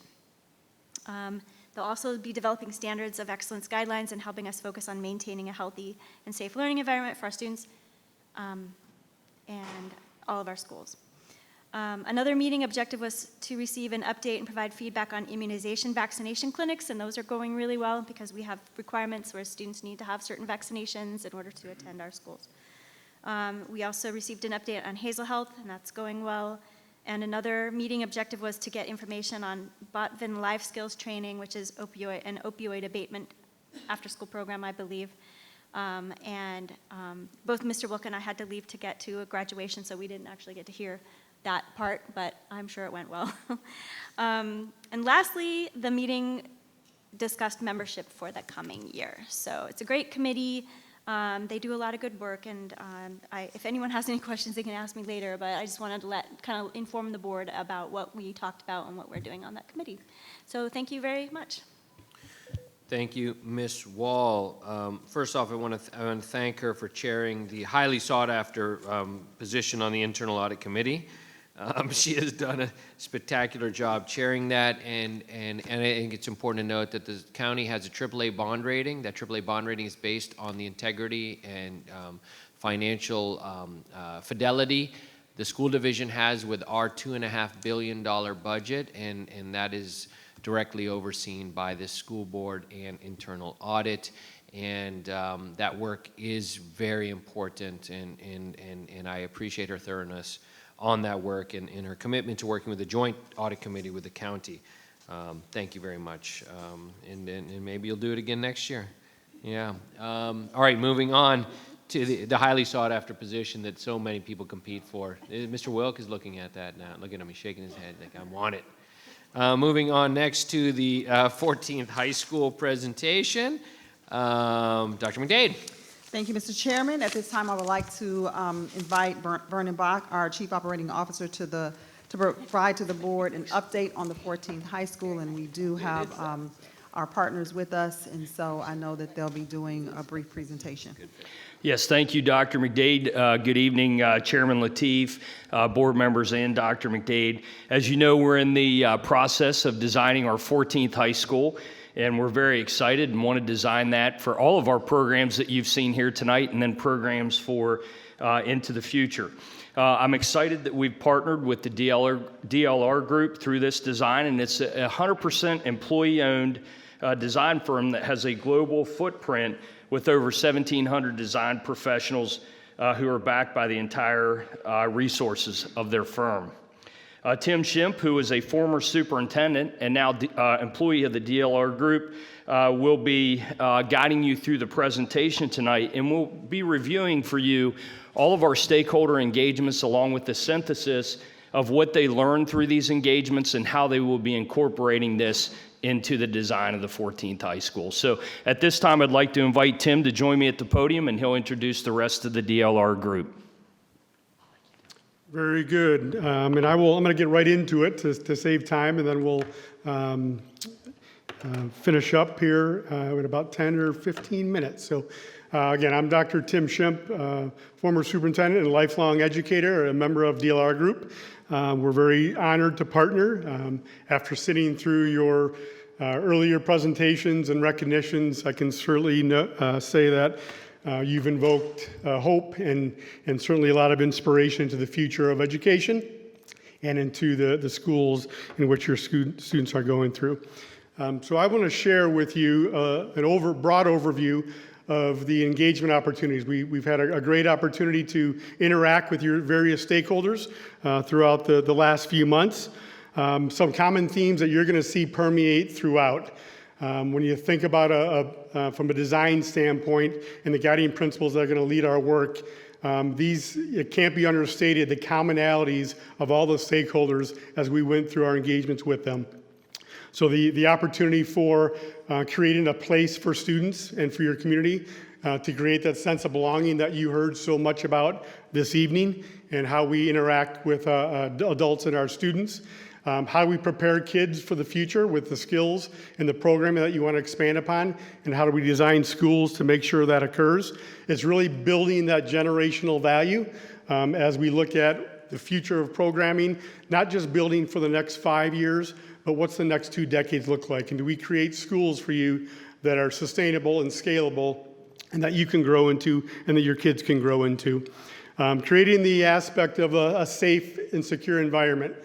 From a mental, physical, and emotional well-being of students, we want to make sure safety is always at the paramount of the design work. And then certainly being good stewards and models of sustainability and the user experience throughout. So as you remember or you've heard, we've been doing this since March. We've gone through 5 or 6 different stakeholder engagement opportunities. You see there on the screen, with the most recent of having interactions with the board. The first of which was our values workshop. Value stands for View an Architect through the lens of the user experience and sustainability. So this is really how the users interact with their environment. It's a critical factor as we think about the design that's coming and the decisions that are going to be made moving forward. Through this process, we met with a large group of your stakeholders. You'll see on the screen there was 6 themes that emerged. Each of these themes had sub-themes, so it was probably 50 or 60 different ones. All those were important. But the ones on the screen, not only do they interact in isolation, but they certainly integrate with each other. So when we think about air quality and health and wellness, we know those are going to have an impact with each other, with the kids and the staff in your schools. The outcomes that we saw through the sustainability and the values work, you see on the screen there. So we talk about the health and wellness. We talk about safety and security again, that came up. And that's not only from a physical standpoint, but from the emotional and the psychological safety of kids. Obviously, air quality, acoustics, environmental quality are important. When we think about LEED certification, net zero, and then the community connection. I started that first slide by talking about the connection with adults and kids, having a place for your community to come. This came out during the values workshop as well, and how do we create the environment for this to be a resource for your families and your community as a whole. The next series of workshops included both a virtual and in-person, and this is where we talked about the applied learning and CTE. We heard a lot about that tonight, from the robotics to one of your public comments to the Project Lead the Way work. We got into the conversation about what kids are exposed to in high school many times is what they leave your walls and go into in the real world of post-secondary experiences. We also let more and more kids these days, they want to have an opportunity to be exposed to exploratory classes, to careers and pathways. So how do we provide those opportunities? So we talked to the groups about some of the trends nationally, but then what you see on the screen there is what really evolved as themes for your county schools. From IT to business to health sciences, and all those, again, these were talked about in isolation. They were also discussed as, how do we integrate these? How can business and culinary integrate?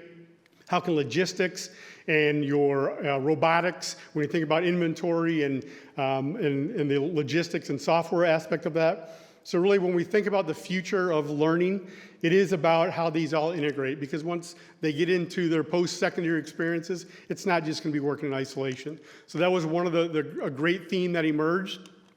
And then overall, the outcomes, it goes back to the community. Internal and external partnerships was a common theme that we saw across the pathway, the work, the collaboration, and how do we expose kids to mentors in your community? How do we get them interacting with the adults throughout their high school careers? And how do we get them to experience hands-on learning that's going to be relevant to their core areas, but also relevant to their post-secondary experiences? The next workshop is one that DLR Group is very proud of. It's one of our most engaging workshops through a research methodology that we call photo voice. And what photo voice does is it gives us the opportunity to look at the user experience of a student and how they go about their day, their feelings of sense belonging through pictures. So how do they connect with the environment? How do they connect with spaces? How do they connect with places in the schools in which they interact on a daily basis? So what we did, we had an opportunity to talk to over 3 schools, 60 students from 10th through 12th grade. We looked at areas of belonging, safety, and engagement. And some of the areas that came out again for this were no doubt, or not a surprise, that natural light and outdoor is going to be something that kids, they want, they need, they feel that it gives me a place to go outside of the normal classroom. There was perceptions of safety, not just from physical. When I walk up to a front entrance, how does that make me feel? That's the physical standpoint. We also talked about the perception of safety from a biophilic standpoint, and the open spaces and the opportunity to collaborate, giving me that emotional safety that kids crave and we know is good for their overall mental well-being and health. And then the engagement aspect. How do we create open and collaborative spaces? You heard kids tonight talk about the interaction with each other and how important it is to interact with adults. So how do we create spaces for that engagement to occur throughout the design process? Then we got into the teaching and learning. There was close to 60 participants at this workshop.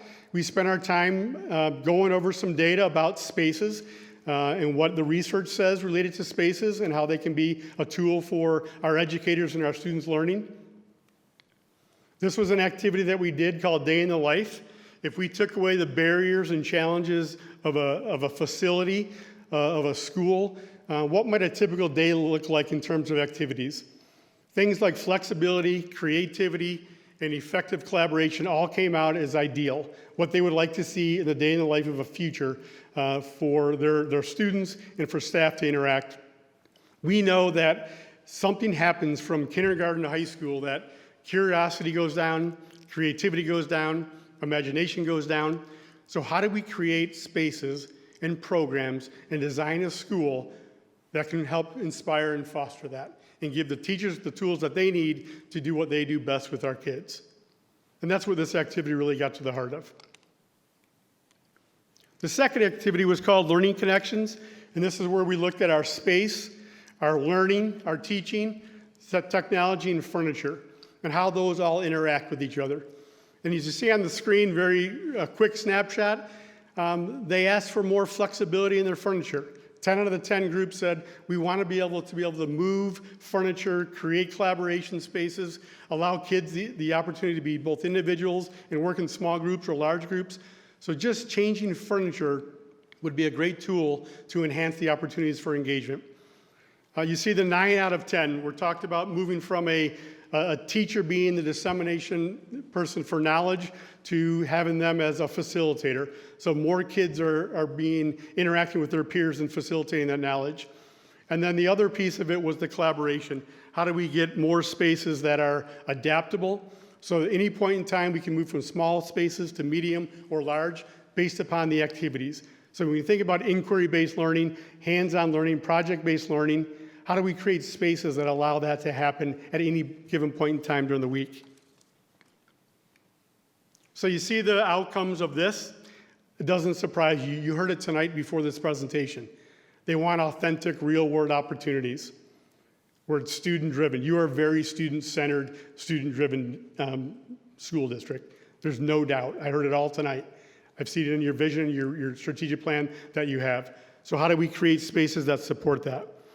The other things that came out were the collaboration aspect, the sense of connection and community. Do kids come to school every day and say, there's a place for me here?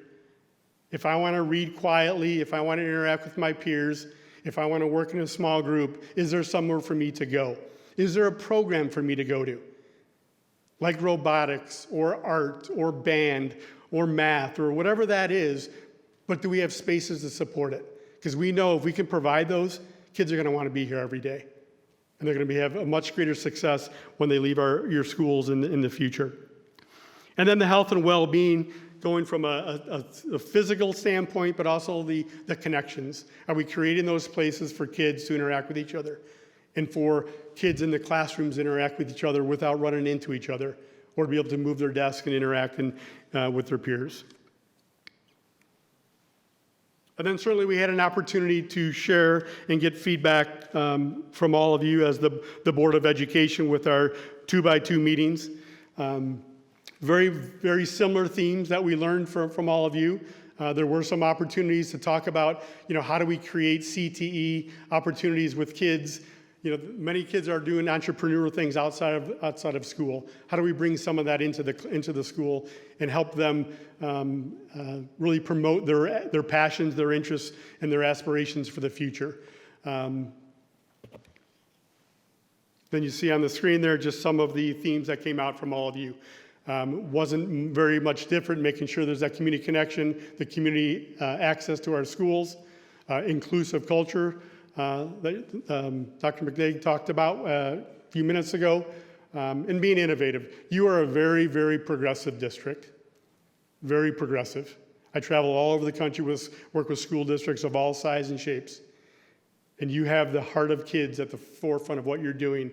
How do we create a school that makes that come to life and make sure that we're supporting your progressive vision and making sure we're staying at the forefront of that work 5 years from now, 10 years from now, 20 years from now. And then you all have a copy of the site plan as well as the schedule moving forward. So we're very proud partners, DLR Group, to work with all of you. We don't always get a chance to work with public schools like yourselves that have such an inspirational vision for the future. And we're very excited about this opportunity. Thank you, Tim, and that concludes our presentation. I would be remiss if I didn't mention Dr. Sullivan and Denise Ebner and their collaboration throughout this process as well. So I do want to extend a thanks to our folks on the instructional side of the house. So that does conclude our presentation. We're happy to answer any questions that you might have. Thank you. Ms. Williams. Thank you. I don't have a whole lot of questions because we did meet really regularly, or thoroughly, I should say. I just want to thank you for taking the time, and the division staff, Ms. Huebner, and I think, did you say Dr. Wright? Dr. Sullivan. Dr. Sullivan, sorry.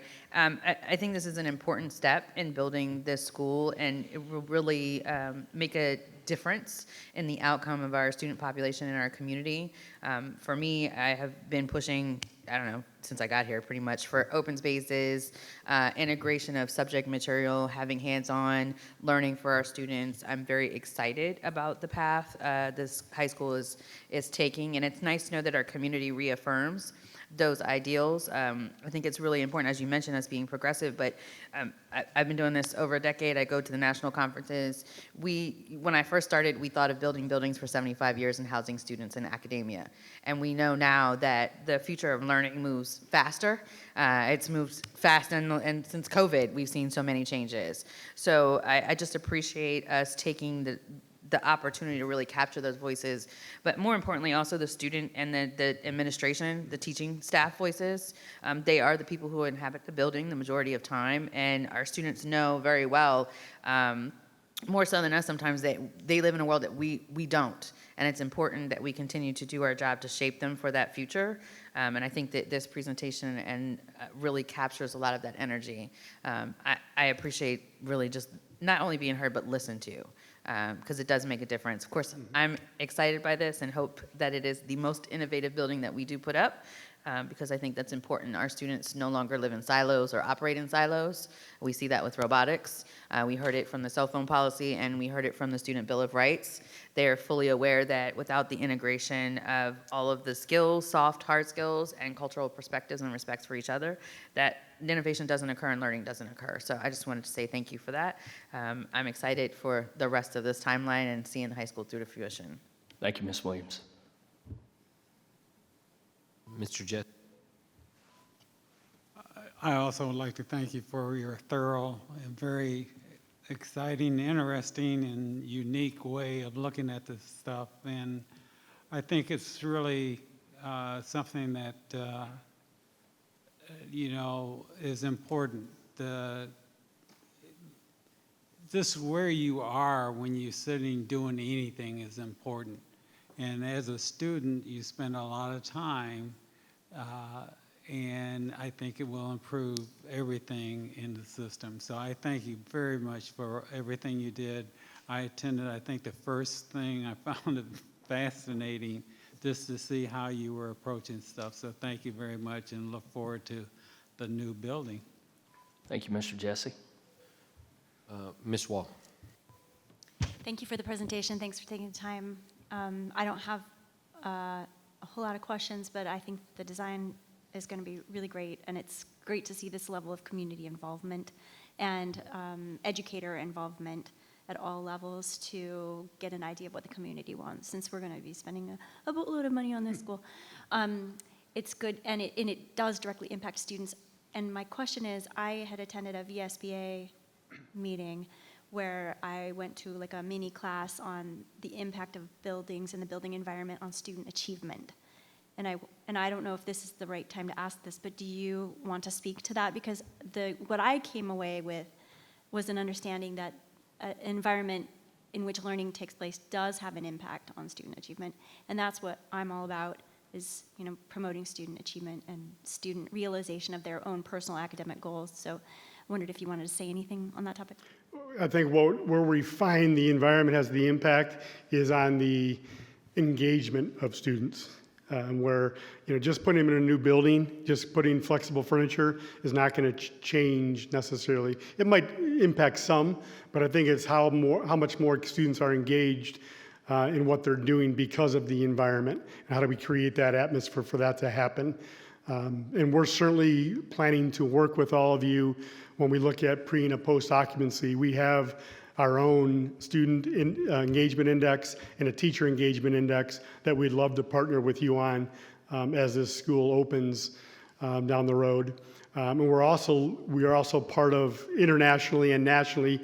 We're one of the only firms in USA. It's worked with 9 other countries with an organization called ILESE, and we're embarking on a international research study that's going to get to the heart of exactly what you're talking about. And each of the countries is going to look at student achievement data, professional development, all the aspects and variables that go into that question you just asked. And I would say in 2 years we'll have that data. It'll be the pilot's been done, so the study will be occurring in the fall. So we'll make sure we get that back to you as well. That's very interesting, and thank you so much for answering my out-of-the-box question on that without any heads up. I also, and I'll make one additional comment, I do hope whatever we learn that, like you said, it's not so much like the desks or the building, but that it's the engagement piece, and maybe we can find ideas that we can use to increase engagement at our other older high schools. Perhaps there will be things that we learn that we could apply to increase engagement across the division. So thank you very much. I appreciate it. Absolutely. Mr. Thank Bach, you, Ms. did you Wall. have something to add? Nope. No? Just Okay. thank you. Okay, thank you. Yep. Thank you, folks. I think that's it. Oh, Mr. Wilk, sure. Yeah, let's roll. I'm here, yes, let's Go. roll. First, thank you for being here. I appreciate if you guys had to travel up from elsewhere. I know it's very time consuming, and I know the work that you guys do, and I really appreciate the presentation. All I want to say is, everything looks great. I think this is a great opportunity currently with the smaller projection enrollment numbers to have, though, a greater footprint in the community. As we discussed, as you present, whether it's, space for entrepreneurship, whether it's offices or meeting rooms or presentations, stuff like that, I think that'll be really beneficial for the community moving forward and a partnership, with other entities in the surrounding greater area. So thank you for being here tonight. Thank you, Mr. Wilk. I think I just have one question. Were we able to capture voice from any of our independent, non-traditional community teacher, staff, and students? They, I think, provide a unique and distinct lens that some of our other students and staff may not have. They have a unique culture over there and have a way of supporting our students. So were they able to? That's a good question, Ms. Williams. I think through the engagement at the different schools, we did incorporate and reach out to, and I will say initially, Student Senate was considered as one of the groups to reach out to, and we wanted to make sure we got a broad cross-section of students. So yes, when we went out to the high schools, we worked with the principals to really get a broad cross-section of students, including some of those non-traditional students. Thank you, I appreciate it. Yep. Okay, wonderful. Thank you guys very much. We appreciate it. Thank you. Thank you to the DLR group for sharing the community engagement outcomes regarding the 14th high school. Now we move to agenda item 17.02.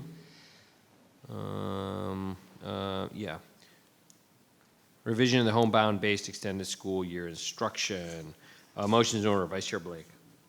Thank you, Mr. Chairman. I move that the Prince William County School Board waive the second reading and approve the proposed revisions to policy 687, homebound and home-based extended school year instruction. Do I have a second? Mr. Chairman? Ms. Williams. A second. Any discussion?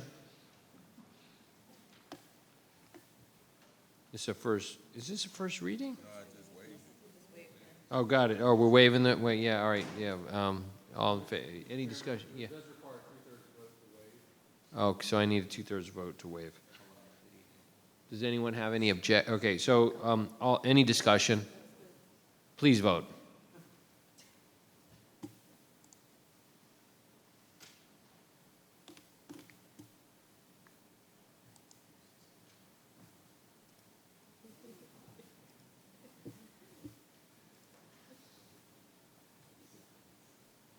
The vote is 8 yes, unanimous, motion passed.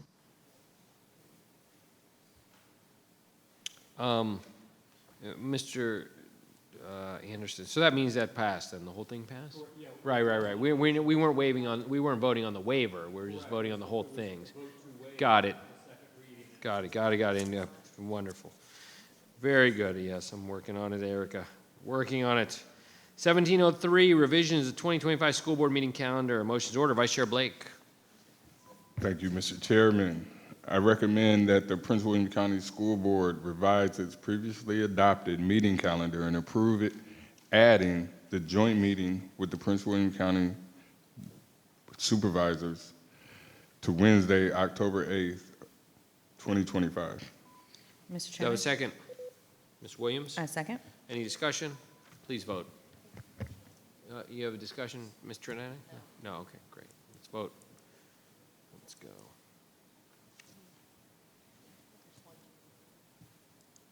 Oh, I agree. Well, I secretly take it out next year. I know, that's okay. I'm just joking around. Okay.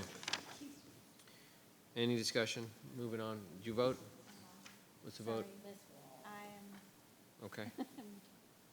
The vote is 8 yes, unanimous, motion passed. All right, next up is board matters, but before I do that, I do want to make a statement about our folks here. I want to thank the staff who made all these school board meetings possible. Our Director of Communication, Diana Galata, her staff including Maria Delafov, Wendy DePietro, Dr. Kyle Trott, Megan Silas, Tim Tewalt, John McCaud, Jim Lepp, Mike Davis, Indra Levine, Raul Rosado, Jimmy Davis, John Jimenez, and Marcos Salinas. I'd like to thank our Director of Information Technology, AJ Phillips, and staff members Howard Pond, Orlando Quinteros Cruz, Jonathan Torres, Tonio Ocasio, Olajuwon Sims, Andrew Choi, Kevin Saragiello, Raymond Knoll, and Mauricio Martinez. These meetings would also not be possible without our outstanding custodial team led by Aritra Fernandez and our top-notch security team led by Ron Crow. And I want to also thank our clerks and the school board clerks for all that you do, and we want to thank you for your dedication and hard work to make these meetings possible for another successful school year. Okay, on to board matters. We'll start with Lisa Zargarpur. Thank you, Dr. Lateef. Not to draw everything out, but again, thanking Mr. Erickson for all of his time that he spent as a principal and associate in Prince William County Public Schools. I thank you for your service, and for Ms. Huebner, who was a principal for my in elementary school and in middle school to some of my children. So I thank her for her service there and all of the work that she did getting us through the pandemic. It was truly fun times. Want to shout out to Colgan for winning 3 Cappies at the Cappy Awards the other night. Yes, so very proud of them. You went, it was Ms. Bills went. What was it? It was best. I was sharing my time with you. Best male vocalist, Andrew Serrano Bremer. Best lead featured actor, Jeremiah Gates. And best song, Wait For Me. Yes, yes. So it was a great show. That was all from Hadestown. So I'm looking forward to whatever else whatever performances they're coming up with next year. Cannot wait to find out what the musicals will be. I went to several graduations, but this is the first year in my time on the board where I didn't have 2 graduations for 2 of my schools at the same time. So I was able to go to OP, Hilton, and Colgan to watch our graduates cross the stage, which was very exciting. I'm thankful to all of our student reps for your student voice. One of the things that I think is really important is, if you have a kid in the system or you're a grandparent or just an adult who cares about public ed, what our kids have to say about their experience or how they view things is absolutely legitimate. And the things that they care about, they will come and talk about. And I think they're far more flexible than the adults in this world. They understand what is and what isn't really going on in schools. And they are very helpful in making sure we understand what feels like a thing that needs to change and what's a thing that they completely ignore that maybe we care a little too much about. So I'm thankful for them because it gives me time to reflect and really hear your voice. And I wish all 3 of our school board representatives luck in their college next year. I'm also grateful for the teachers who share their voices. We got a couple tonight here in our boardroom.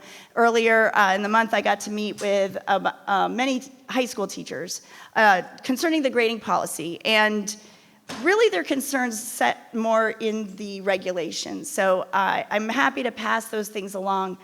But I do think when we talk about grading policy, we have differences in elementary, middle, and high.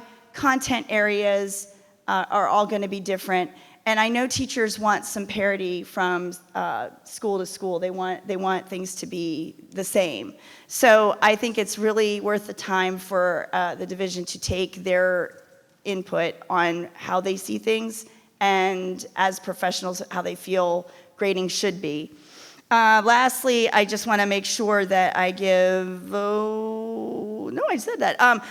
Yes, when we have speakers that come in, I want to just point out 2 things that absolutely need to be in our next strategic plan. We really need to do something with the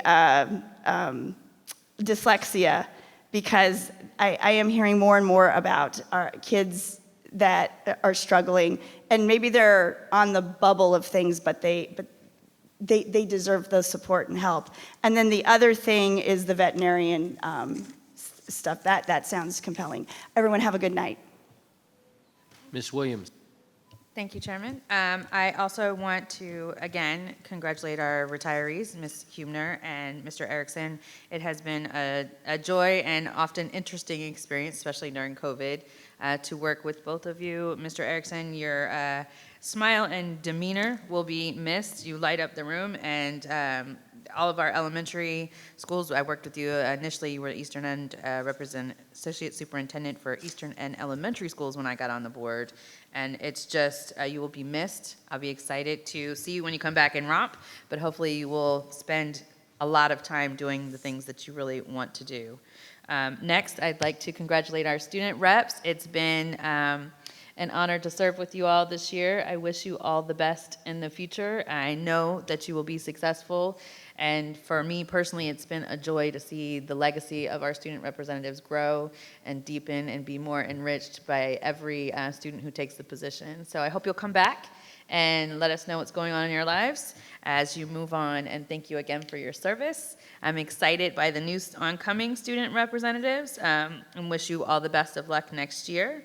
I also attended graduations. Most of our students graduate during the month of May. I am so proud of all those who have graduated, and thank you to all the parents and staff and administrators and everyone really who played a hand in that journey. But I also want to be mindful, as I am this time of year, for all those students who have not yet graduated. May I see you at summer school graduation. I look forward to seeing you there. I've had a few friends in the past that missed it just by a few. And they often need that encouragement when all their friends are graduating on time. Just want to remind you that graduating is the on time for those who don't make it by our traditional standard time. I don't want to encourage anyone to be delayed, but they work really hard, and so does the staff and their parents who support them. And I want to make sure that you are honored in this moment and you keep up that journey. And I definitely look forward to seeing you at summer school graduation. Next up, I would just like to congratulate all of our robotics throughout the county, especially those teams that were here tonight. As a robotics first-year full-time robotics parent coach, I can absolutely tell you that it is a lot of work. I missed a lot of school events this year as a board member because I was learning how to be a parent coach. I am so proud of Ms. Carroll and especially our new robotics coordinator, Ms. Erin Lowry. This was her first year doing coordination for robotics. It showed. We had so many teams competing, so many first-year teams participating. I hope that every school next year has a robotics program. I highly encourage our listening community, please do not be afraid to volunteer. I have been going to robotics programs for a long time, but never was a robotics coach. One of the integral things to know as a coach is that you don't have to know how to build a robot. You don't have to know how to code. You don't have to know anything about robotics. You have to show up and be present. There will be orientations and things of that nature for parent coaches or volunteer coaches next year. So please don't let that intimidate you. The best reward is watching those students be innovative, be creative, learn all the soft skills that our community and our businesses are asking for our students to graduate with. To me, it's one of the top tier programs that we have in this county that prepares our students for a thriving future. And we have it both air, land, and sea. So I highly encourage everyone to take advantage of that. And lastly, as we found out late tonight, but I would also like to congratulate Dr. McDade. It is under your leadership that we have grown and thrived. Innovation shows. For me personally, as someone who's been pushing for progressive buildings and collaborative learning, I'm excited that our division is going that direction, continues to go that direction, and that you are being recognized, as well as all of the hard working staff under you for putting us on that path and continuing to follow it. So with that, I just want to say congratulations to my little guy who had a band concert tonight. So thank you. Ms. Wall. Thank you, Dr. Lateef. I'd like to start out by saying I do like the idea of veterinary science or vet tech as a specialty class, a CTE class somewhere in our division. I think that's a great idea. I also appreciate dyslexia encouragement about learning more about it and making sure we're meeting the needs of especially kids who their grades are good, but they're still having challenges with dysgraphia and dyslexia. Ms. Huebner and Mr. Erickson, we're gonna miss you. Your work ethic, your positivity, ability to carry a lot of responsibilities on your shoulders. I wish you the best of luck in everything that you do. I want to congratulate Mr. Fithian and Bull Run Middle School on his nomination to be a con fellow for this upcoming school year, and wow, Bull Run really knew how to celebrate that. I will say they had the pep band, the cheerleaders, all the teachers, the students. I walked into the gym and it was just absolutely awesome. So good job, Bull Run. They excel at that feeling of school community. I also want to mention June is Title IX month. It's the 53rd anniversary of this important law signed on June 23rd, 53 years ago. Title IX prohibits sex-based discrimination in federally funded programs. It opened countless athletic and academic opportunities to women and girls across the nation, and it's important that we protect women's hard-earned rights and promote the following careful adherence to Title IX. And now graduation. Wow, it's been really great to share so many moments for these special moments for our graduates and their families. I believe wholeheartedly in the purpose of helping our students move forward with their personal goals to thrive and build that glorious and beautiful future for themselves and their communities. And this is the culmination of that vision in Prince William County Schools. So it's been really fun. The graduation walks have been awesome. I went to one yesterday with Sinclair. It was just so sweet to see the little kids cheer the older kids on and to see the look in the graduates' faces as they walked through the halls of their elementary school and realized, I think the building shrunk. It's just it's so fun. These graduates, 5 years ago when the pandemic hit, were 7th graders. Their 8th grade year was for most entirely online since we closed up schools, and it was a fight on many levels to get them back open, and it was very, very hard for many, many children. There's really no arguing that 2021 was a huge setback for every single kid in some way or shape or another.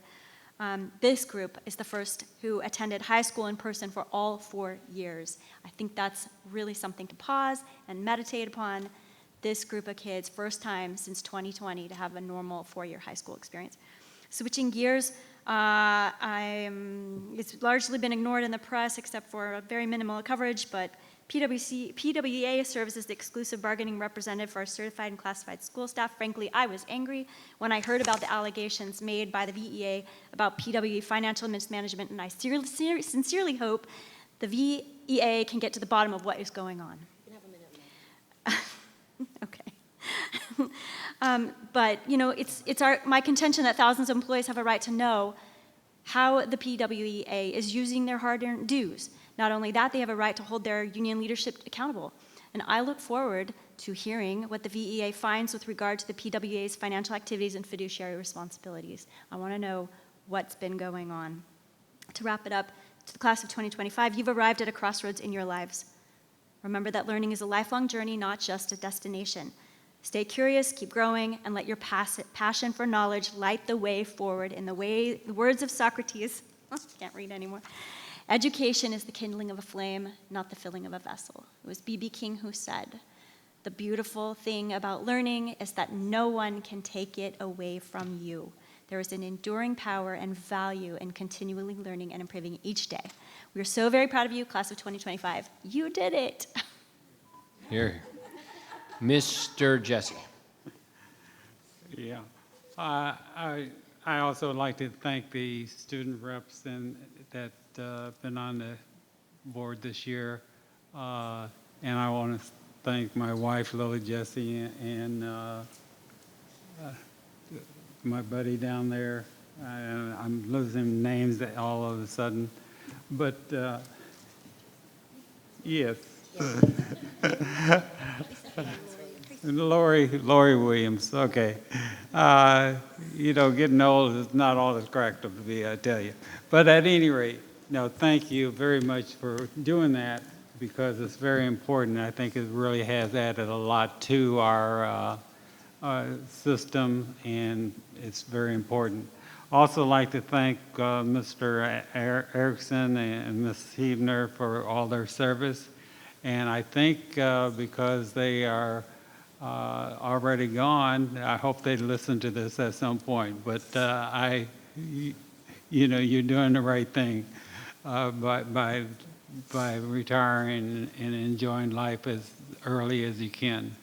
Also, Dr. Lateef took away something I was going to talk about, and that's a thank you to all the staff that have to be here while we talk and so forth. It's very important, and I appreciate everybody here that supporting this organization and this organization here. Somebody mentioned dress today in the citizen comment. I just want to talk about that. You know, I've been to 2 graduations this year. I went up to Delaware for another one, so I missed several. But at the first graduation, I was looking at the boys' shoes. And 90% of them had really nice shoes on. And then I went to the second graduation, and maybe 10% had on. It's just that, you know, and as a former Marine, you look at stuff like that in your dress. But the person tonight was talking about the dress of the students. We need to address the dress of the teachers and so forth, because, you know, you're expecting students to hold a good standard, but we're not holding it in good examples for them in some cases. So at any rate, that's all I want to say tonight. I thank you. This has been a wonderful experience this year, and I look forward to next year. Thank you. Ms. Tredenick. Did you fix my time? Because I gave Ms. Wall a minute of my time.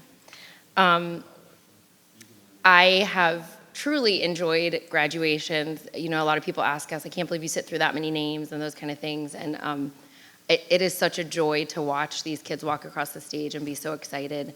I also think that one of my favorite parts is watching their parents' excitement. And for some reason this year, there was a wealth of teacher parents on stage at some of our graduations, and watching them hug their kids and the excitement. And selfishly, I cannot wait to do that next year, but I do want the time to move very slowly as it goes. And getting to see that, and also watching some chorus concerts, watching many teams in the Brentsville district make it to their regional semifinals was really cool. And I think we've got 1 or 2 more teams that are still standing, ready to go to states. As always, the Brentsville girls soccer team does not disappoint, and they are headed that way. So good luck to the Tiger girls. I hope you do it again, and I hope we get to watch you win again. I think last month I failed to recognize Memorial Day and the sacrifice that so many men and women have given, not only them, but their families, and just acknowledging and respecting what they have sacrificed. Not only that, but making sure that our children value and understand freedom and sacrifice in that same way. In that regard, this month is Father's Day. We don't, you know, as we know, I'm not a huge fan of all the proclamations that we do, because there's about 20 more that we could add on. But Father's Day, I believe, is a big, important one, and I think that so many of our homes are enriched by the presence of a dad and a father and what they do in life. So thank you to the dads who have such a profound impact on their children, and keep at it and keep encouraging your kiddos. But yes, there were a lot of other months this month, such as National Home Ownership Month is in June. National PTSD Awareness Month is June. National Caribbean American Heritage Month is June. Migraine and Headache Awareness Month is also June. National Portuguese Heritage Month is June.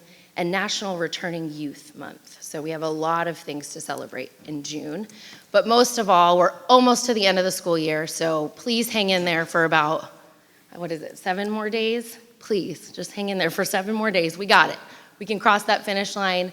Congrats to all of you guys for the grades that you're finishing, and I hope everybody has a great summer. Mr. Wilk. Erica, thank you for cueing me off. I always appreciate that. I just want to again reiterate my appreciation for Denise and Todd and the work that they've done for the school division. You know, I've said it before, I jokingly, I talked to Denise all the time during COVID, probably not as frequently as Babur, but we were in regular communication, whether she was in Florida or wherever she was doing a lot of different things on the personal issues with her family as well, and I really appreciate everything she did and her dedication that she put towards the school system then. Todd, we come full circle. My first time I think met Todd 10 years ago was at an event at Patty Elementary And one of my last events probably with him tonight was this morning at Patty Elementary, where we celebrated R.J. Luciati, as Dr. McDade mentioned, was one of the 60 principals chosen for the Kahn Distinguished Academy. A couple quick events that I attended. Dumfries Multicultural Night was through this last 2 weeks. It was great, a lot of excitement, the thrill of the community and the diversity of the greater Dumfries community was wonderful and palpable. The Potomac Senior High School Award Night, great event, seeing the awards that these seniors have earned. Potomac is a great school. I was very impressed. They had a student who actually earned a full ride to Georgetown University, which is almost unheard of now. So they're producing great students there at their Cambridge program. Potomac also the next day had their annual Grill on the Hill, which celebrates their seniors, which I was able to attend. Potomac Shores 2 nights ago had their 8th grade promotion night. Last night was Grand Park. I also was able, as my colleagues mentioned, were able to attend my 2 schools, Forest Park and Potomac's graduation. And then, I'll end on this. Every year I try to, I think every year I write a letter that they give to the graduating seniors at Forest Park and Potomac. And I'm always looking for an idea. For some reason, the theme, one of my mom's crazy idioms that she always says, must be the West Virginia in her, don't count your chickens before they hatch. It was in my head. And it made me think, with that, the idea, of course, is that, not every egg hatches the way you should expect it. But my message was trying to convey the idea that it is okay. Because I look at my own journey as I express, and I didn't follow the path I originally envisioned. But the message I tried to convey to our seniors was to keep moving forward. As I say in my letter to the seniors, and I'm adapting it to speeches at the 5th grade and 8th grade nights, life will surprise you. Stay curious, stay flexible, don't be discouraged if things don't go exactly as planned. With persistence, hope, and openness, you can create a life worth celebrating. So don't count your chickens before they hatch. And that's all I will add tonight. It's been a great year, and I appreciate all my colleagues and everyone on our staff. So thank you. Thank you, Mr. Wilk. Mr. Blake. Thank you, Dr. Lateef. I want to begin by just offering a heartfelt congratulations to the class of 2025. Last week, I had the honor of attending 7 graduation ceremonies at Eagle Bank.